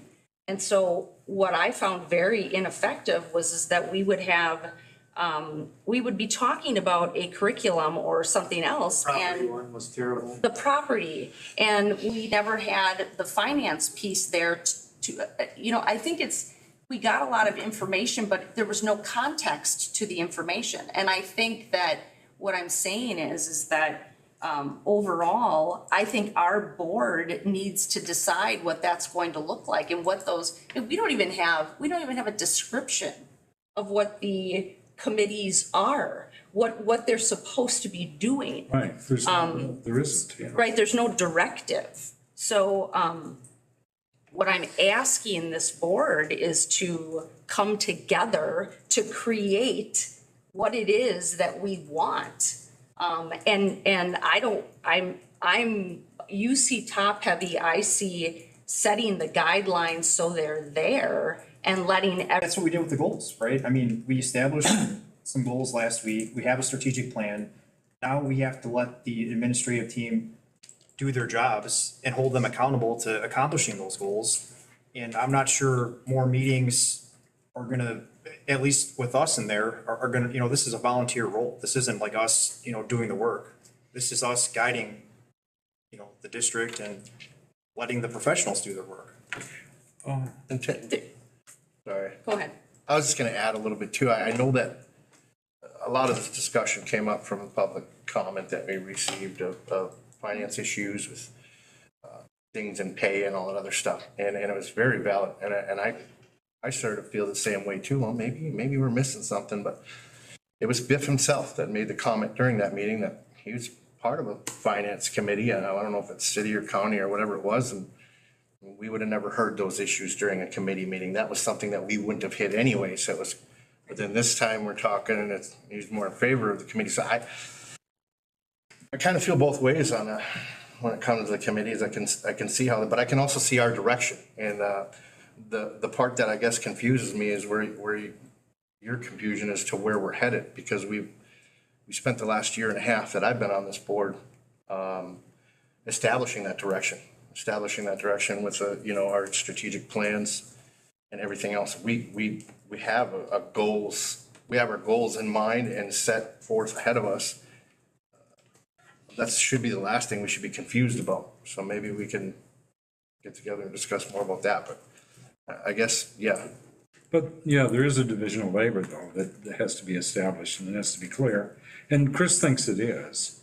I think if everything was working right, I think you'd be correct, but I don't think you're correct in terms of boots on the ground here. But the deal is that, to some degree, I agreed with some of the ideas in the book. I didn't agree with the concept, though. I didn't agree with the concept, because it seems to me that the board is essentially a legislative body. We're a legislative body. We don't decide, how many kids are going to be in each class. We don't decide, what time of day the course is going to be offered. I mean, that's the responsibility of the administration. Right, however, though, I see us often getting into the weeds about those sorts of things when we have, given, I'll give you an example. We've asked, one of our goals is, we want to increase academic achievement, right? And so we've asked our administrative team to pull that off. And with that has come, decisions about things that then we come back and micromanage. And so. I don't know how much micromanagement we've done. I mean, I think we've called the votes on fairly big questions. Like, are we going to do success for all or not? Right, I guess. There's been discussion. Sure. But discussion isn't micromanaging. I mean, we have a right to say, well, what about this? Or what about the elective courses, et cetera, et cetera? There are concerns. They're not micromanaging. So I do think that, and I don't agree that, with the models that are saying the board should be governing. We're not governing. We're essentially the elected by the community, because the community thinks we can exercise good judgment on what is needed and what's best for the schools in this community. I mean, that we reflect the values of the community. And in some cases, we have to disagree with the administration because, our job is the big picture and the policies that go into making the big picture. So that, and I think that certainly my experience on the board is that, yeah, we did an awful lot of listening to the administration and saying, oh, okay, well, yeah, you see that as the big picture. We'll vote for it or we won't vote for it. But I think that we have begun to take the initiative of saying, all right, we're gonna set the agenda for this school system. We're not going to just take Jim Files' preferences on this. I mean, if we want to mess with this, we're the people that have been sent here to represent the community. And if they don't think we represent them well, what happens. So I don't think that any of the stuff we've read, including the stuff here, really kind of handles the concept of what we wanted, what we are, or what we think we should be. I think we should be a legislative body that sets the goals, and currently we've set goals that acts in ways that puts general interest over special interest. That is, the superintendent's point of view, or the teachers' union point of view, or the parents' point of view. I mean, they can talk all they want. I mean, it's a free country. But we're the people that have the responsibility for saying, I think this in our judgment ought to be the values that this system reflects, the sort of goals that this system should have, and how we assess that when we delegate off responsibilities to the administration and the teachers. So I mean, and I do think that we do need committees. I don't know if the old committee delegation of stuff is particularly appropriate. But I did see, you know, in one of the documents here, you know, you're right, there's an awful lot of overlap. I mean, finance deals with everything. I mean, it has implications for everything. So I do think that we maybe need to be creative on creating different kinds of committees, because I really depend upon somebody who's really looked into it at a greater depth than me to make an intelligent recommendation. Don't we have that here, though? I mean, we have all the experts here in the committee of the whole. I mean, you could always The ask. committee of the whole is just a goat rodeo. I mean, it's just, you know, I just come want on. to know, what don't we have? I mean, I'm in favor of, I really like what you're saying. What don't we have now as a committee as a whole that we would have within those individual committees? Because the way Chris, and maybe Biff might be able to do it, but Chris explained it earlier, is all those duties, I mean, it's definitely set pretty much in stone by statute and everything else. So what are we gonna be doing different? We're gonna do depth with committees that we can't do as a body.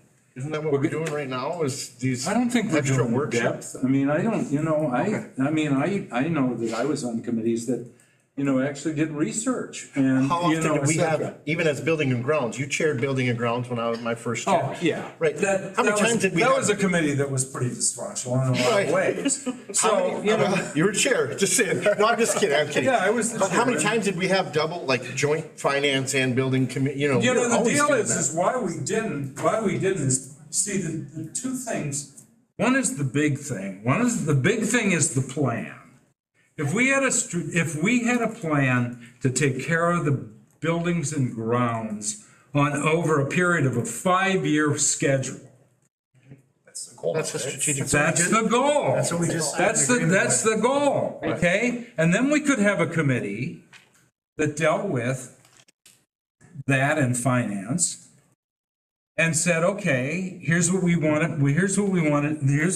do, and here's maybe how we want to do it, and maybe we should talk to our CISA 10 people that we've hired and get their advice, and then come to the board meeting and say, look, we've looked into this, maybe we're not geniuses on it, and we're certainly not experts, but here's our recommendation. And then we discuss it. So that's the specific that fits into the big picture of the general. So you gotta have thunder and lightning. You can't just have, you know, one or the other. Okay, so one of the other thing, I mean, I guess another question that I want to throw into the mix after listening to everybody is, do you think that, with the things that we have set up now, do you think it would be a smart idea if we, got a CISA or WASB or somebody to come in and to facilitate our group and find out how we want to move forward and design this model that works best for us in our district? Might be good, but we have to know what questions we want to ask before we get any of those people in here. Sure, I'm just throwing it out there. I think, because- yeah. Because the other thing is, you know, and Biff, this is like the second time you said this about these factions, right? Yeah. Okay, This what? I believe Oh, that every factions. one of us are sitting in these chairs because we are doing the work of trying to have the best educational program for our kids. Now, we're not agree with always that. gonna agree I would agree with on that. how to execute that or what the solution is or whatever. But I do not see anybody here that wants to be divided and that, and so what I'm trying to figure out is, now that we have a strategic plan, we have, you know, everyone is doing work except the board.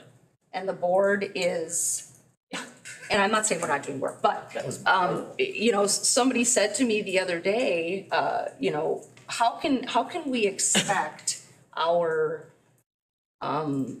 staff and our teachers and everybody to come together and be one when our own board can't even do it? I'll answer that. And I'll tell you this, that the meeting we spent when we had all these resignations and people leaving and, you know, twice as many as we've had before, and we get these, you know, well, it's happening all over, blah, blah, blah, blah, blah. And it's like, we took all of that survey that people filled out, and numerous people after that board meeting said, well, yeah, you took it that all serious because the board just shut everything up. 30% approval, and we just made excuses for it. See, and I don't. And it's like, yeah, there's reasons out there, but then let's sit down and try to fix those reasons that people are leaving. The person I talked to last week who's leaving would have loved to stay here, but he's gone because of the environment that we're in. We have to change that, you're right. But that means when you have a closed session, and I went home from that closed session on the extension of the contract, and I was like, wow, we all sat down and we came up with these great ideas and blah, blah, blah, blah, blah. And the next day it's all gone. The next day it's like, we're just gonna do it anyway. And it was like, wait, the board worked together. They came up with ideas, they came up with goals. And it was just all thrown out, boom, we're doing this. That's why I think that way, because it just changed. The work that we had done together as 6 people, because Chris was gone, thrown out and changed. You ever change your mind on something after? I've changed my mind on a lot of things, Tony, but we worked together as a board, came up with ideas, and it was gone. But it was gone. But then why are the same goals that we picked in that session, we voted on to have those as There were more our goals. focus There for were more this year? goals. There were more things that we talked about, and it was just gone. So, Well, I don't you know. want to work together? Let's work together, but then let's stick to discussions and come up with things that we agree on, rather than just tossed out. Okay, it was tossed out. I don't know what else was in there besides the ones that became the goals, but, so I'd like to talk about that at some point. I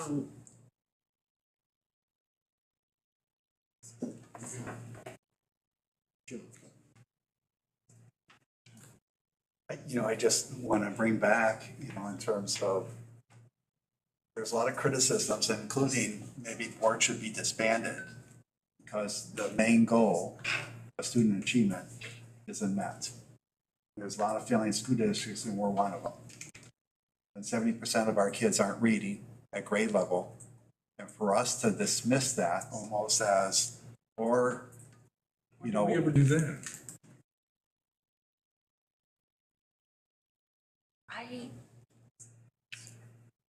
I've heard Biff say. I dismiss 70%. I dismiss the fact we needed a specific program. I never dismissed the low reading scores. But also, when you look at those scores, let's compare them. The whole country is going through this. Every district is trying to get scores up. So don't accuse me of saying, don't accuse me of saying 70% and I agreed with that it's okay.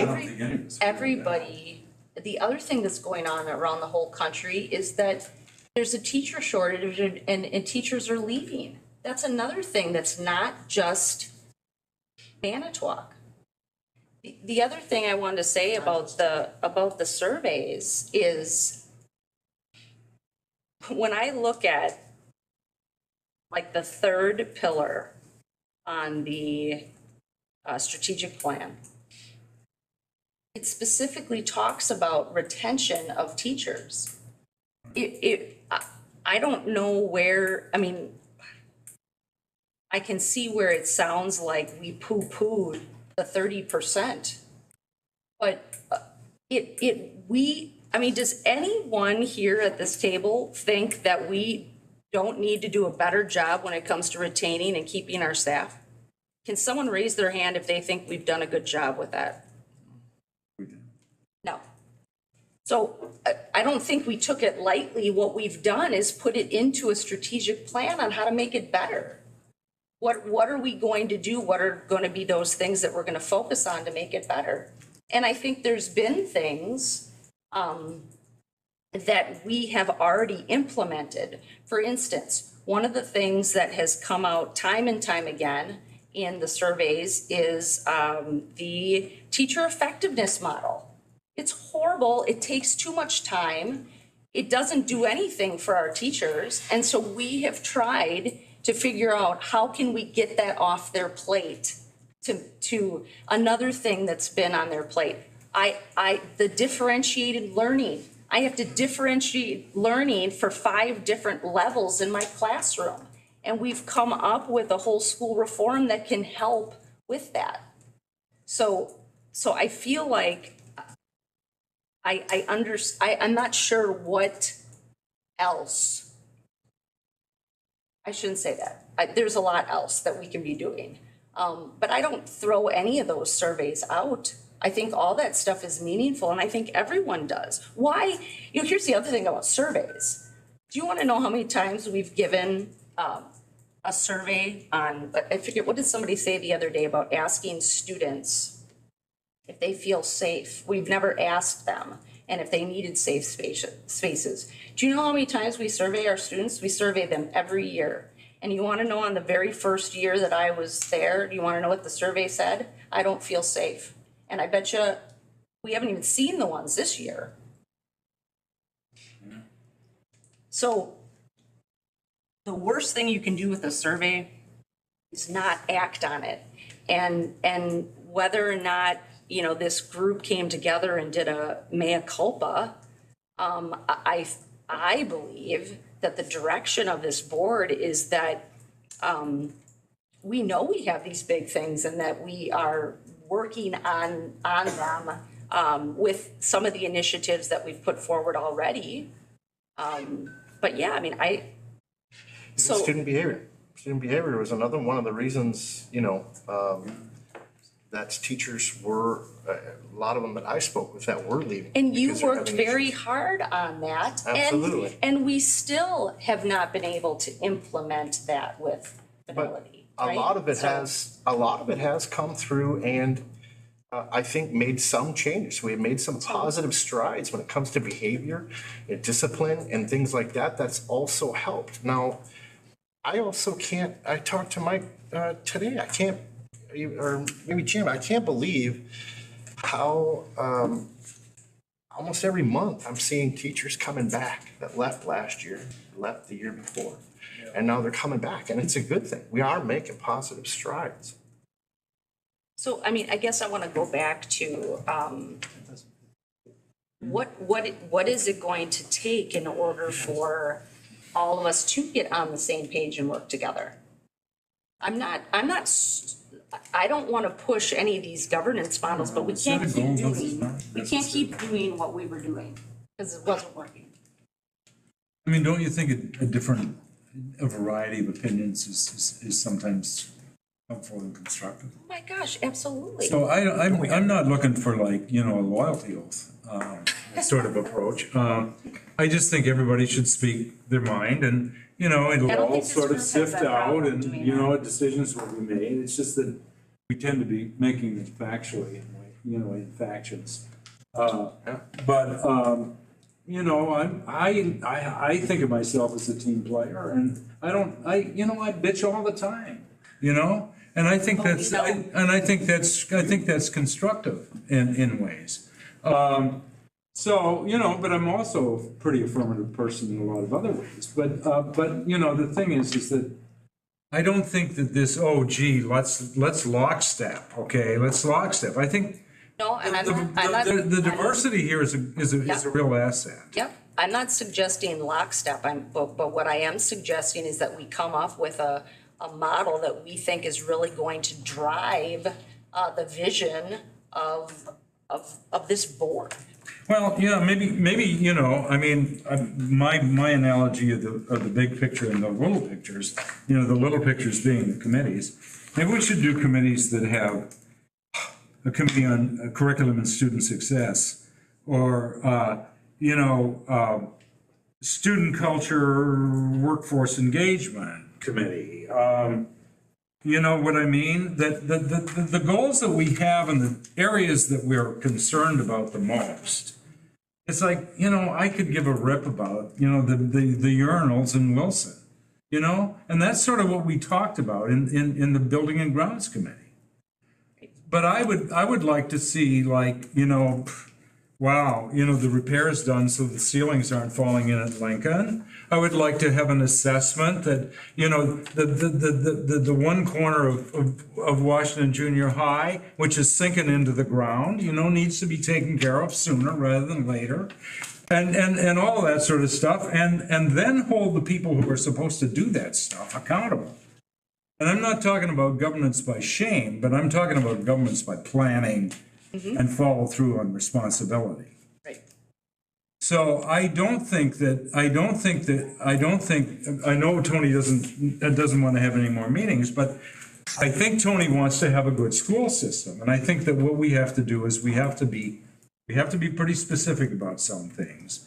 And I think that committees can handle that pretty well if the right people are on. And I think if we're all involved in not just the planning, I think we've all pretty much been unanimous on the goals, right?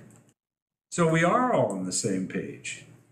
And I think that we could all listen to the committees who are working in good faith, and if they're not, we can, then I'll bitch about it. So I do think that we're not so far from a workable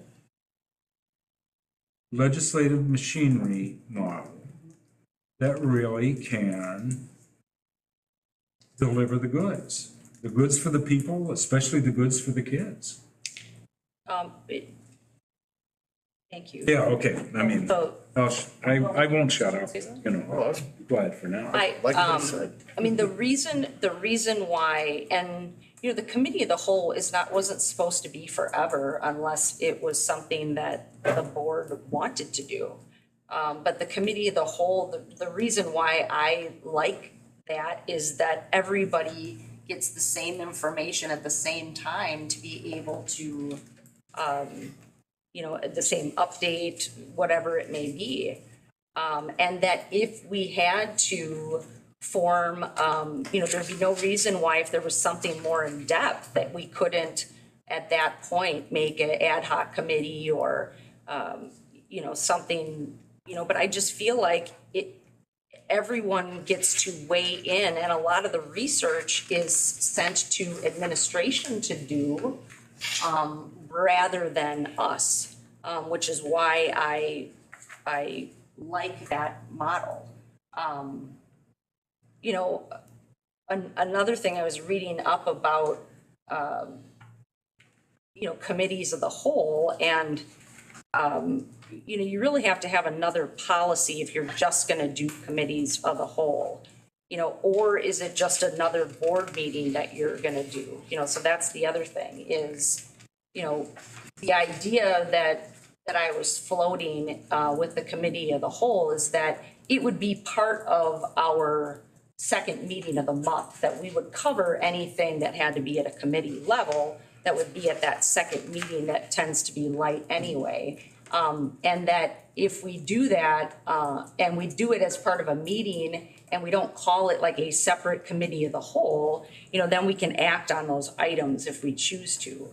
If we make it a committee of the whole, it would be something that would be just that. We would deliberate on it, but it would still have to go to the full board at the next, because even though we're all together, doesn't mean it's a board meeting. Seems redundant, doesn't it? Yeah, well, sure. Yeah.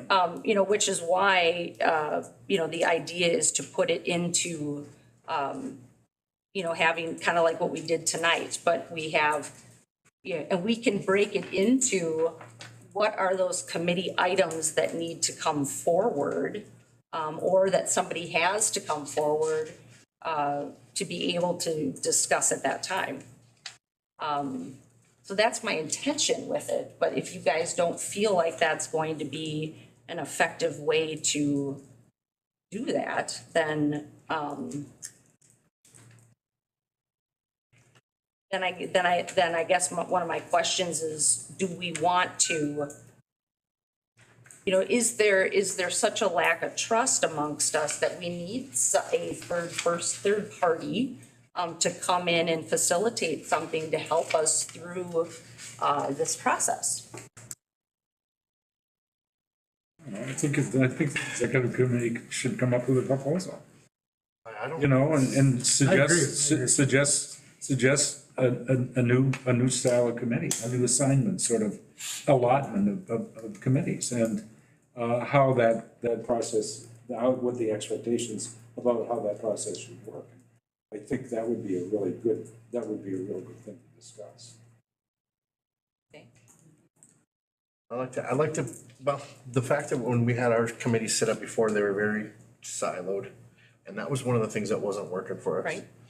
So taking those into consideration, whether it's just 2 extra committees, 3 extra committees, whatever it may be, maybe we could think of something that would encompass those that always seem to come together. Like a building and ground and a finance type thing always seem to kind of come together. How do you put those in different categories? That's something that we can somehow come up together with those different, I don't want to say silos, because I don't want to give them that specific. Yeah, we end up. Because we want to be able to diddling away. To be a little bit, go ahead, Biff. I don't It's know. not a silo if every member is welcome at if you want to go to a meeting that Buildings and Grounds has because you have an interest in something they're talking about. Sure. You can go, you can speak as a board member, you can be part of that. We did that before, right? Yeah, and this idea that, if there's a curriculum committee, every board member could get the information being sent to that curriculum committee, so we're all knowledgeable of it. But it's that committee that can talk it out, rough it out, and most committees are gonna probably come, if they're 3 members or 4, they're gonna come with 3 or 4 to nothing votes. It's brought to the board votes on it, there's discussion, and everybody has input, and it gets you the information sooner to talk about it, so if you have questions, you can go to the experts that we have. But it also, if you have questions, you can say, hey, the chairman of that committee or whoever, you talked about this, I wasn't able to get there, and usually there's minutes, it's all there. Yeah. If there's something special, we just had a courthouse dome committee. Right. Because that's something that they didn't want to throw to the public works because it's too big a project. So you form those committees. Sometimes you have a committee of the whole to discuss a very, very special issue. If they need to rebuild the tower at Lincoln, that would be bigger than the building committee, that would be a committee of the whole. So is this a constant moving type thing to where Yeah. before we had finance, building and ground, curriculum, whatever? You're talking more of a fluid chaining type thing. There are your structured committees that you would, if you're picking out a new history book, it would go to the curriculum, I'm assuming. There's already a group looking at that, they come to the committee and say, boom, boom, boom, this is what we found, this is what we like. Committee would vote on it, bring it to the whole board, and if people have questions, they can ask, but most of the groundwork is done, so you don't spend 45 minutes at a board meeting listening and people asking questions they could have asked at that committee meeting. It cuts down this meeting and it gives people who have an interest in curriculum or finance or buildings or whatever other committees you come up with, it gives them the chance to go sit and discuss something they're really interested in. Tony's gonna know more about business than I will. So he would be an expert of this board for that type of committee. We all have strengths in different areas, and the committees would direct information to that committee that we could hash out and bring back to everybody else. I can't be an expert on everything. You can't be an expert on everything. We just can't. Education is too big. There's too much here. But people who want to dive in and get to know it in that committee can do that and then bring it back and explain it to us. And there's still room to do ad hoc committees if you need them, or committee of the whole if it's a example, the courthouse dome, we're having a committee of the whole meeting to discuss what we came up with, because it's a huge issue. So that's all there, and what it does is it spreads out, in my head, the democracy of everybody is part of what's going on rather than lessening that. I think that was our intent in the beginning, is to go into the committee of the whole, is that everybody is a part of Right. that. So, I mean, Yeah, there's pros and cons. I mean, I'm not crazy about additional meetings, but, you know, again, just going back to the way we're doing it last year and years before, it doesn't necessarily mean it's gonna be any better. I mean, either way, you're gonna have to spend time in a meeting. And, you know, I thought that ED model, I thought had some merit, you know? I just don't know if we ever, fully completed our due diligence on it, but, you know, I'm all about increasing performance, and if there's a way to be more efficient in these meetings, you know, I feel sometimes, you know, there were pros of the committee meetings, right? Sometimes you really got to dig in deep on things that were really important. But I also felt a lot of times, you know, we were talking about stuff that may not have been that, you know, why is it being brought to the board, right? We're being asked to approve stuff that's already in the budget and it's there, like, so, go. Like, I mean, so, you know, again, it's just that fine line of being efficient, you know, but still holding the team accountable and the district leaders accountable to advancing our goals. And to that concern, before committee meetings, usually a report would come from whoever the director is saying, this happened, like Michael has the reports for personnel that he brings to us, that would go to the committee meeting, look over it, it would all be explained, you know, so it's not like, and even budgets, at my finance meetings, 2 weeks before the meeting, I get a budget of everything the county has spent money on. And anybody who has any question on anything can bring that up at the committee. Right. And the director explains it, and, you know, after a few months, you realize, oh, yeah, that's the $2,000 rent we pay for blah, blah, blah. So you get all that information, you're able to look at it. There are months that we don't have meetings because we don't have to. There's nothing to discuss. So it's a way to get important things discussed and hashed out before you bring it to a board. You don't have to meet, and that the chairman would call the meeting if he needs it or she needs it. But it just, then the agenda is set by the board on what needs to be talked about. You know, and You said that because that's what never happened. yeah, and that's what should happen. That's what should happen. Okay, so, to pivot here, how would everybody feel if, I took some time to maybe make a presentation about how we might do these committees? The traditional model, different options. different options, the ED one that, and ED, you were just kind of giving the descriptions, you know, so that they would be different than what we traditionally did.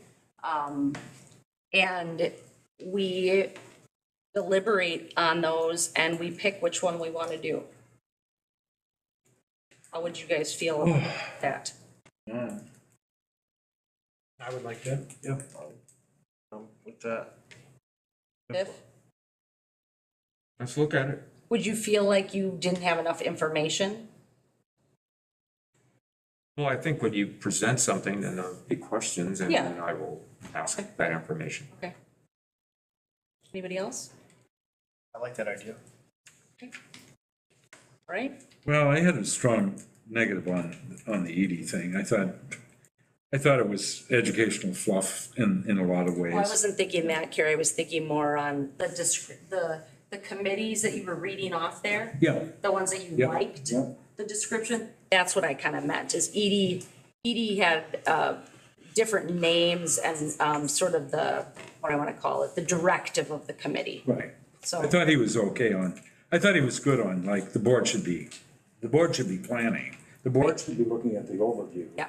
The board should be like, you know, not just, and Tony's right. I mean, there's just a lot of, you know, bean counting on the old committee structure that, you know, we weren't even familiar with what the beans were for in some cases. So, so there was that. There was a lot of wasted time, I think, in that regard. But I think shooting for something that's a kind of a compromise. So I wouldn't want to just say, oh, well, we have three models, you have to pick one. No, I think that. no, I see it being kind of Offer three a, models and then say, well, could we combine those creatively? Absolutely. To Yep. better serve Yep. the school system in that. Yeah, I was thinking she's just And gonna come that's- up with some different options. Right. Yeah, And we yeah, can- yeah. that's right. If we liked something here and something there, Oh, we can yeah, tweak it yeah. however I mean, we I think want, we you should, know? use the junk wherever we get it. Right. I will do that. Do we think our meeting on, our first meeting of the month will be so packed that we wouldn't be able to have a good discussion about that, or you don't know yet? Maybe we need a special meeting on that. What's Yeah, that? it was a special We meeting. need a special meeting. No, oh, you said maybe we need one? Yeah, maybe. Well, I mean, I'm Think not about opposed to that. that either, but, okay. Even though We can always Tony, do that. Tony. There's a possibility. Tony will He'll be here. I don't mind, I'm just about efficiency. So if we Yeah, can I know, accomplish I know.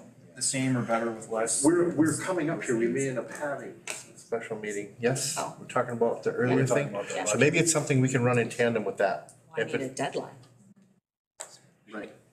Okay, all right, well, I So now, appreciate- yeah, you will have a deadline Yeah. to getting that together. Right. Okay. Okay, well, I appreciate the discussion. There was only one other thing.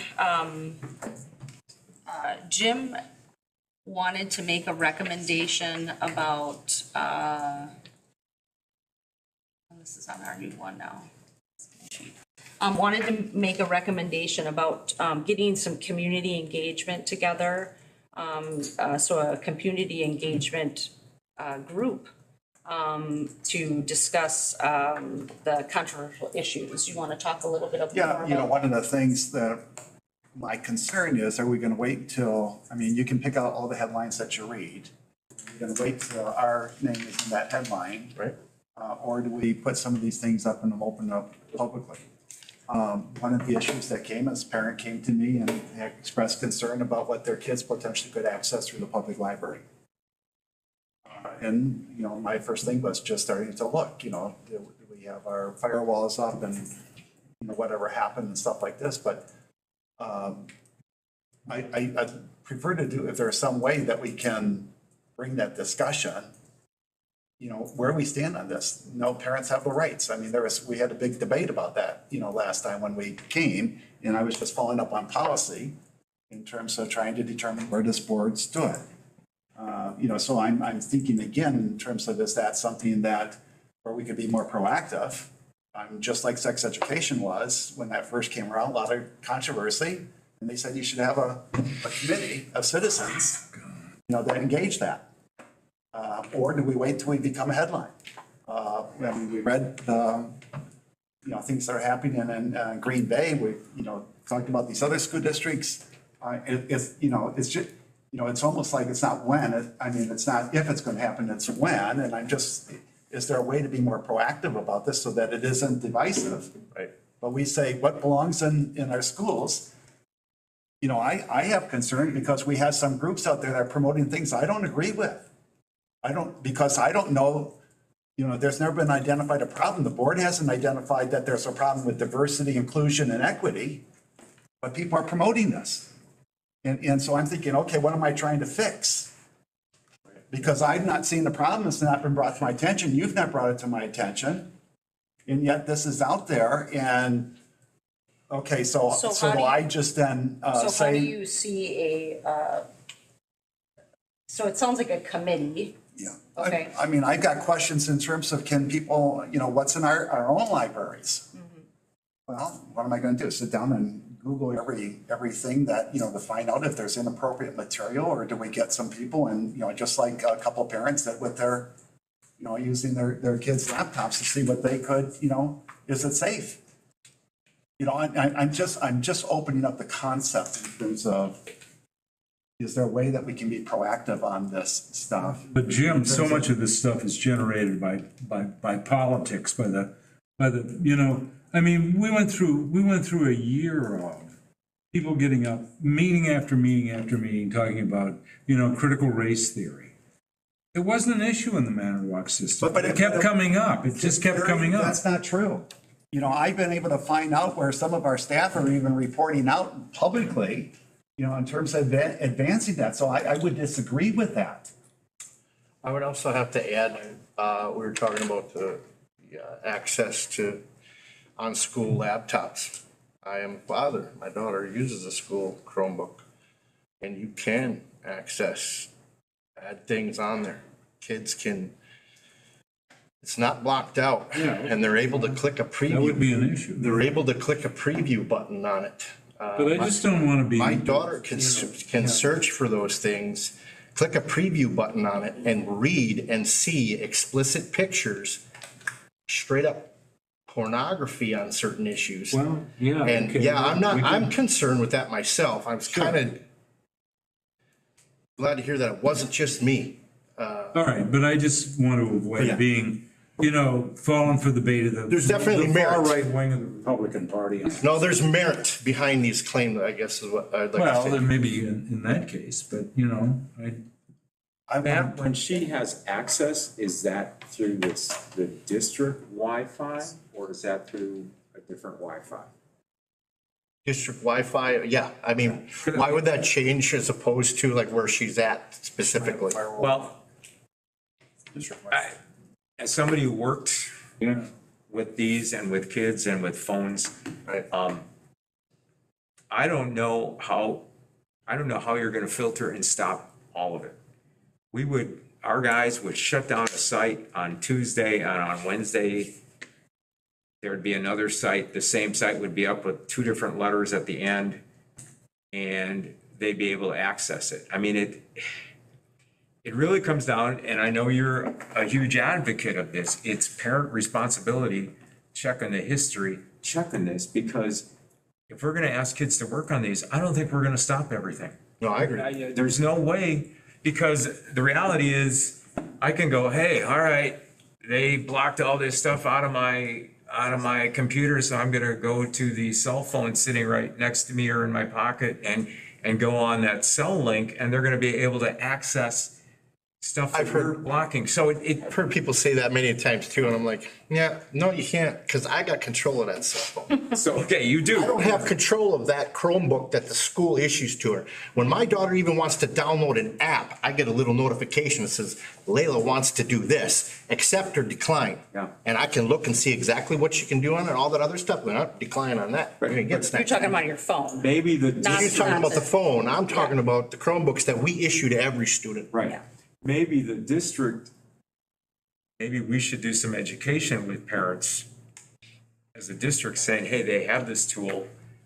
We try our best to stop these things from getting through our website, but this is how you check your child's history and This is, in some of the ways, I've already started this by having the PTO presidents come in, trying to elevate that voice. I mean, so I can do it through some of these. Sure. But there's issues and how do we not make it an issue?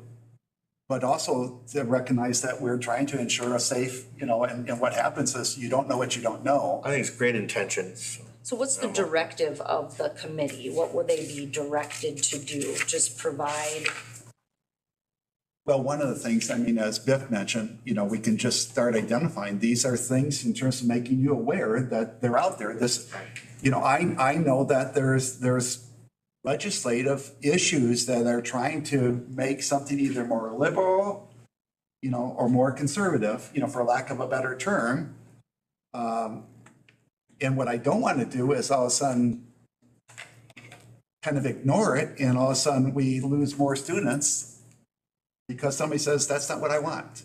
And we can say, but, that's fine, this is public school. Well, then public school gets smaller and smaller and smaller because somebody's looking for an alternative. Yeah, Because we've been ignoring what's going on. I'm just trying to figure out not to find ourselves in the, I don't want the headline, to be the Keel headline or, and it was here, but there was stuff going on here. And to say that there wasn't would be wrong. Right.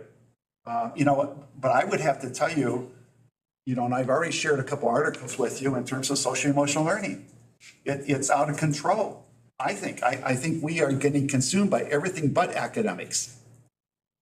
So it's a real issue because, I'm trying to, use the rudder here to steer us through this, but I can get whipsawed because of, we respond to one of our public groups or, that has concerns with what we're doing.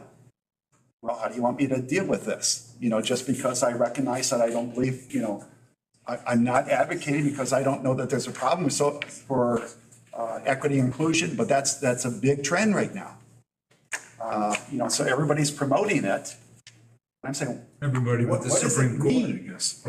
even, What's that? Everybody but the Supreme Court, you know? but, you know, it's just one of those issues. We've identified it and, you know, it's like the elephant in the room, you know, waiting for the shoe to drop. And I'm trying to keep distractions, you know, so that we keep our focus in terms of helping kids read and do math. Keeping the main thing, the main thing. Keeping the main thing, but it's very challenging and we get consumed by some of these conversations sometimes where the board, you know, staff can be exhausted at our meetings too. Because Are you guys exhausted over there? Pretty much. But, you know, so it's trying to figure out, is there a way to be proactive with this? I mean, it was just you know, some parents were concerned and I didn't say anything other than I'd look into it. And we were looking into it. Maybe there's a problem with the firewall. Maybe it's a problem with informing parents. You know, and all of a sudden the problem got resolved to the extent that no longer exists. So somehow it took care of itself. Otherwise I would continue to pursue it. But, you know, I'm just trying to figure out, you know, how do I deal with these issues when they come up, or do we just wait till we have a problem?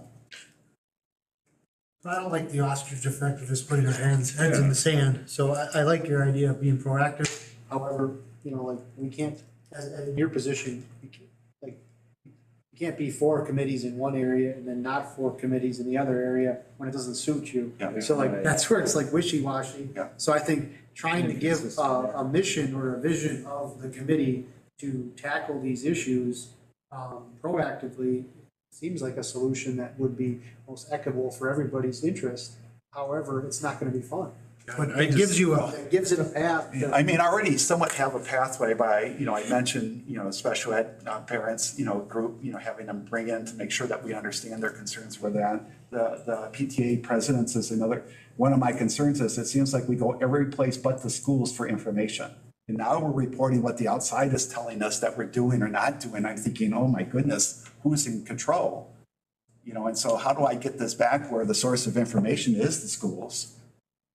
Well, give us an example. I mean, I don't want to be like the replica of the religious police in Iran on this stuff, you know? I mean, I don't want to like say, well, put your scarf on, or, you know, we beat the hell out of you. I don't know what kind of issues. I mean, there's issues over trans stuff. There's certainly issues over inclusion. I mean, and the reason why is because our minority students are performing at a much lower rate than the majority students. And we were called on the carpet by DPI on that one. So I don't think that, you know, I mean, but there's a lot of disagreement in the whole body politic about all this stuff. Well, I'm not so sure that we can take sides. Trying to work to inform the board of what these issues are out there. You know, in terms of how I'm, you know, navigating through this. You know, there's information, for example, where there's, you know, for example, do you want to be taking positions on certain things? For example, right now, there's a directive that's going to try to let transgenders be in sports. You know, in terms of making it harder to not allow that to happen. Do you have a position on that? Do you want to be proactive about that in terms of, or is that something that just seems? It's already been discussed in the legislature, right? Isn't there already a policy on that? Well, WIA has a policy on that. I think what Jim is saying, though, is that there are. I mean, that's above our pay grade, isn't it? I don't know if it's above our pay grade. I mean, at least certainly we could talk about it, because there are a lot of issues with, you know, biological males that are running competitions against females. And as a parent of 4 females, I wouldn't be thrilled if my daughters were losing opportunities to biological males. And so my point is do we wait till something happens here and then we figure out how to resolve the issue, or do we, you know, I mean, that's how it's going. Not to it's, but if we are gonna be a legislative, you know, group, then we need to make legislation and then it needs to be challenged.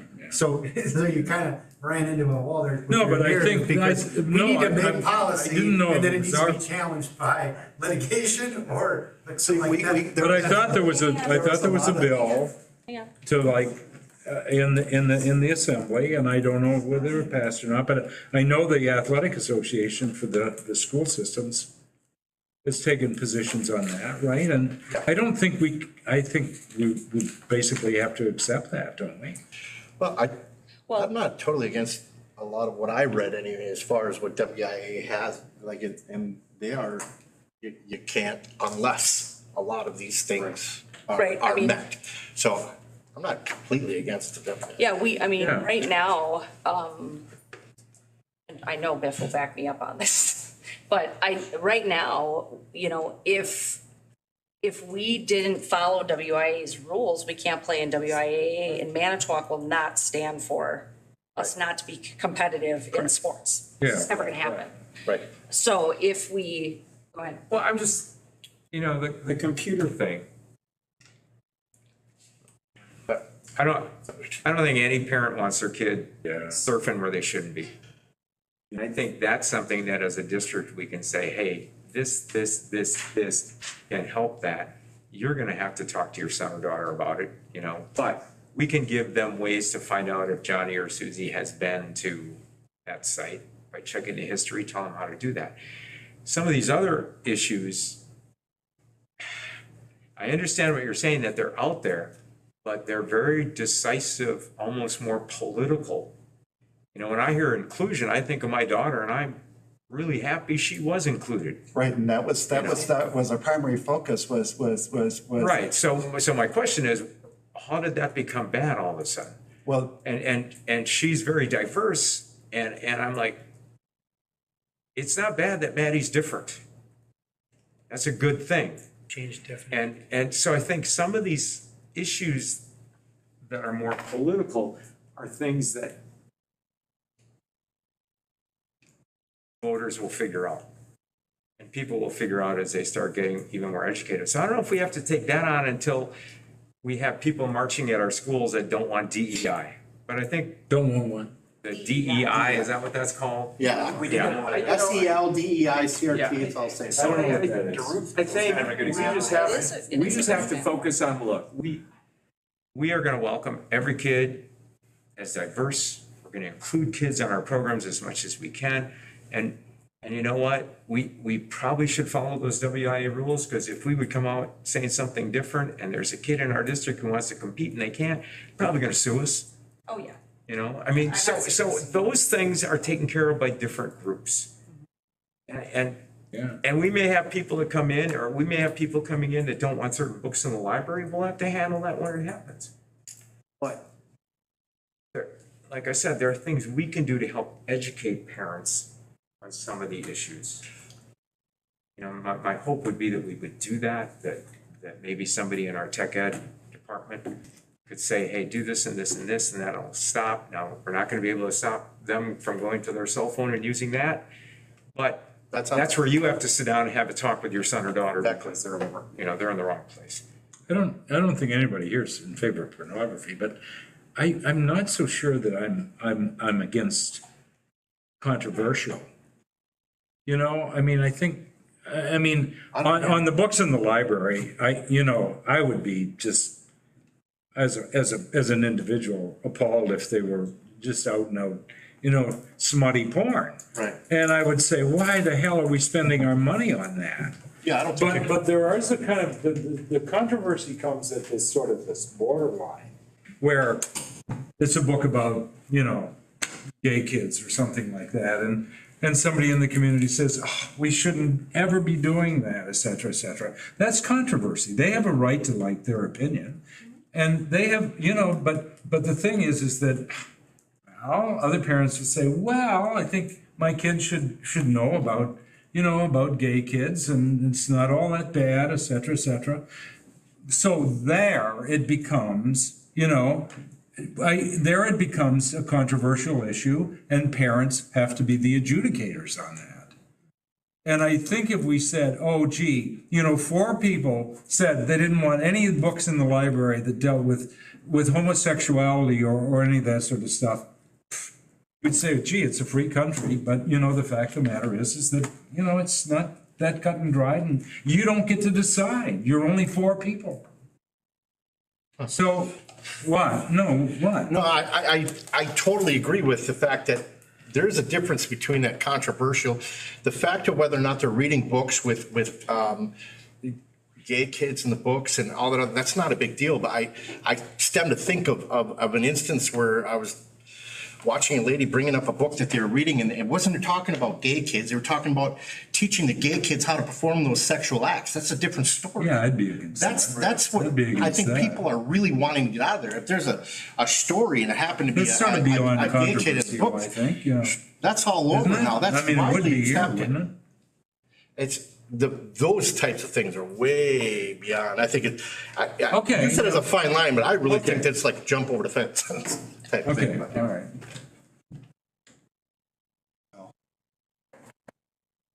One of the things I will inform the board of things that are out there that are coming, that are confronting schools and where the education establishment seems to be going.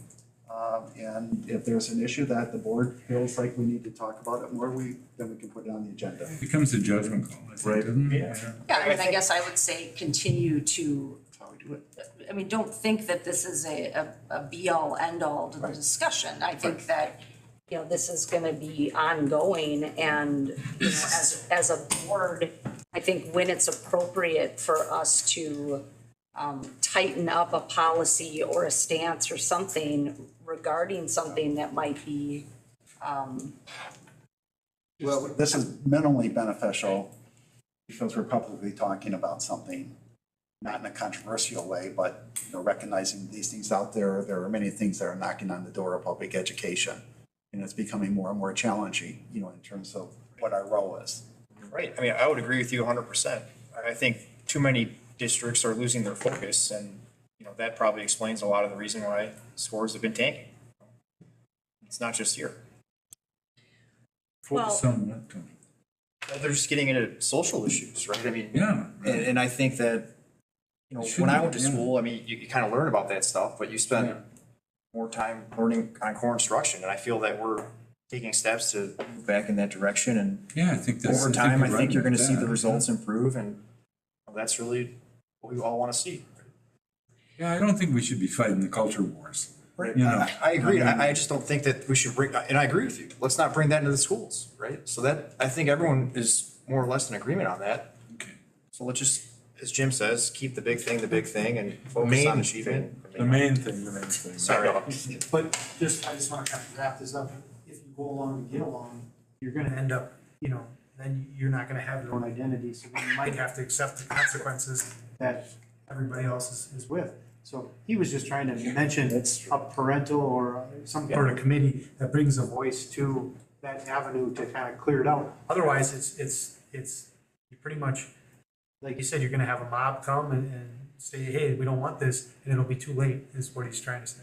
Well, I think it's a good idea to engage. If you don't agree with it. Parents. But if you just shut your mouth and agree with it, then everything will be fine. That's kind of what's happening. And then what committee do you want to throw the controversial, is it maybe curriculum or buildings and grounds, just whatever whatever committee you feel like you have to throw it in that week, just throw it in that week. Jim, were you talking about the parent committee, or was that a? So that's what he's trying to say though, he's trying to add a committee right now, Right, he by saying is. have an ad hoc, but now everybody just said, well, no, we don't want an ad hoc, we want you to just throw it into a committee when we get a committee for it. So you see how it's very, you're not giving a very good direction. One of the things, again, I established the PTA presidents kind of as a superintendent's advisory, and I'm also trying to elevate their voice in their schools. Okay. And I'm trying to start getting the conversation back into our schools and not in these special interest groups that are trying to advocate for certain things. And that's just what I'm doing. And this just helps because I'll continue to keep you informed, even though everybody sends me information too, to try to keep in terms of where it's going, where legislation may go. I Because think at some that's point- the issue, is that, you get 2 or 3 people that bring this one and 2 or 3 people that bring this one. And it's sort of like, what do we want our superintendent to be doing with these? Do you want him to spend his time charging this horse on each one of these? And I don't think that that's how we want him to be spending his time. But I think we need to give him some direction on, because I'll tell you, if he does do the wrong thing that we didn't think he should do, he's gonna hear about it. Yeah, there might be a difference of opinion on what the wrong thing is, I guess. No, Evan, Oh, that's your hand wave. yes. Chris. You gotta do this. Thank you. It's more like, Well, there's actually a way to do it on these machines, but I don't know if we can get Oh, everybody yeah. to do that. Go ahead. What I would say is, continue community engagement. Okay, I would not be in favor of a body that is focused on controversial issues. Absolutely not, because you know what you're gonna get? You're gonna get the flat earthers coming in, determined to show you that the earth is flat and that the other views are controversial. It's really good. So you have to cover flat earth. And that really shouldn't be the goal, but if we continue community engagement everywhere, then these issues will come forward. And you meet with one group and somebody brings up an issue and you explain where the district is at this time. If it's something where you don't have clear direction, I don't have clear direction on that. That is not something we've resolved. If you hear it from several places, then maybe something we need to take a look at. If it's one person, if you go to 3 different meetings and it's the same person at all 3 meetings bringing up the same thing, then you know it's somebody working a circuit. You know, and these things really happen. I'm just looking at this practically. That's really good. And not, Well, you know. you know what I'm experiencing because, Yeah. I mean, one of the things, one of the first questions I got from the radio station was, are you banning books? I said, no, we're just keeping pornography out of the schools. Yeah, well, legally you can't have it there anyway. I will tell you. What did you say? Legally, you Have it there. can't have it there anyway. So of course you're not going to have pornography in schools. And legally you can't have it in libraries either. But So that's just the reality of state law. Well, it's just. But I get asked the that same we do have question, too. special interest groups that are trying to, influence in terms of the conversation or to make the conversation something that it's not. Right, absolutely. So I would say, what I would say to everybody is, when there is a report from Jim that gives us an update and one of those things is in there that he's reporting, please go to him or bring it up to have it on a meeting if you think it's something that is kind of happening over and over and over that we're like, you know what, maybe we should start to address this. The only thing I would include is just when you have those kind of complaints, just get the name of the person, because as Chris said, a lot of people go to a lot of different meetings and sometimes it's one voice or 2 voices and they're just constantly. So just, make sure that there's a difference between one person complaining and having a huge issue about something. And we just have to be careful because we just gotta focus on educating kids rather than getting into political things. Right. Amen. All right, well, that's what I appreciate all of you taking time to hash some of this out. Yeah. So, do we have a motion to adjourn? So moved. it's only 7:30. It is. It said, before already motion, I second, so there you go. I'm having Put that down. discussion though. Can't discuss it, motion to adjourn. 9 o'clock on the agenda. True lady already motioned and I second. Wow, it's only Wait, we didn't vote yet. It's on the table and now it's Motion time and to a vote. second, do you know who the motion and second is with all this? She does. Okay, all those in favor say aye. Aye. Any opposed? Aye. Overruled. Okay, thank you, everybody. Can't discuss them. Good night.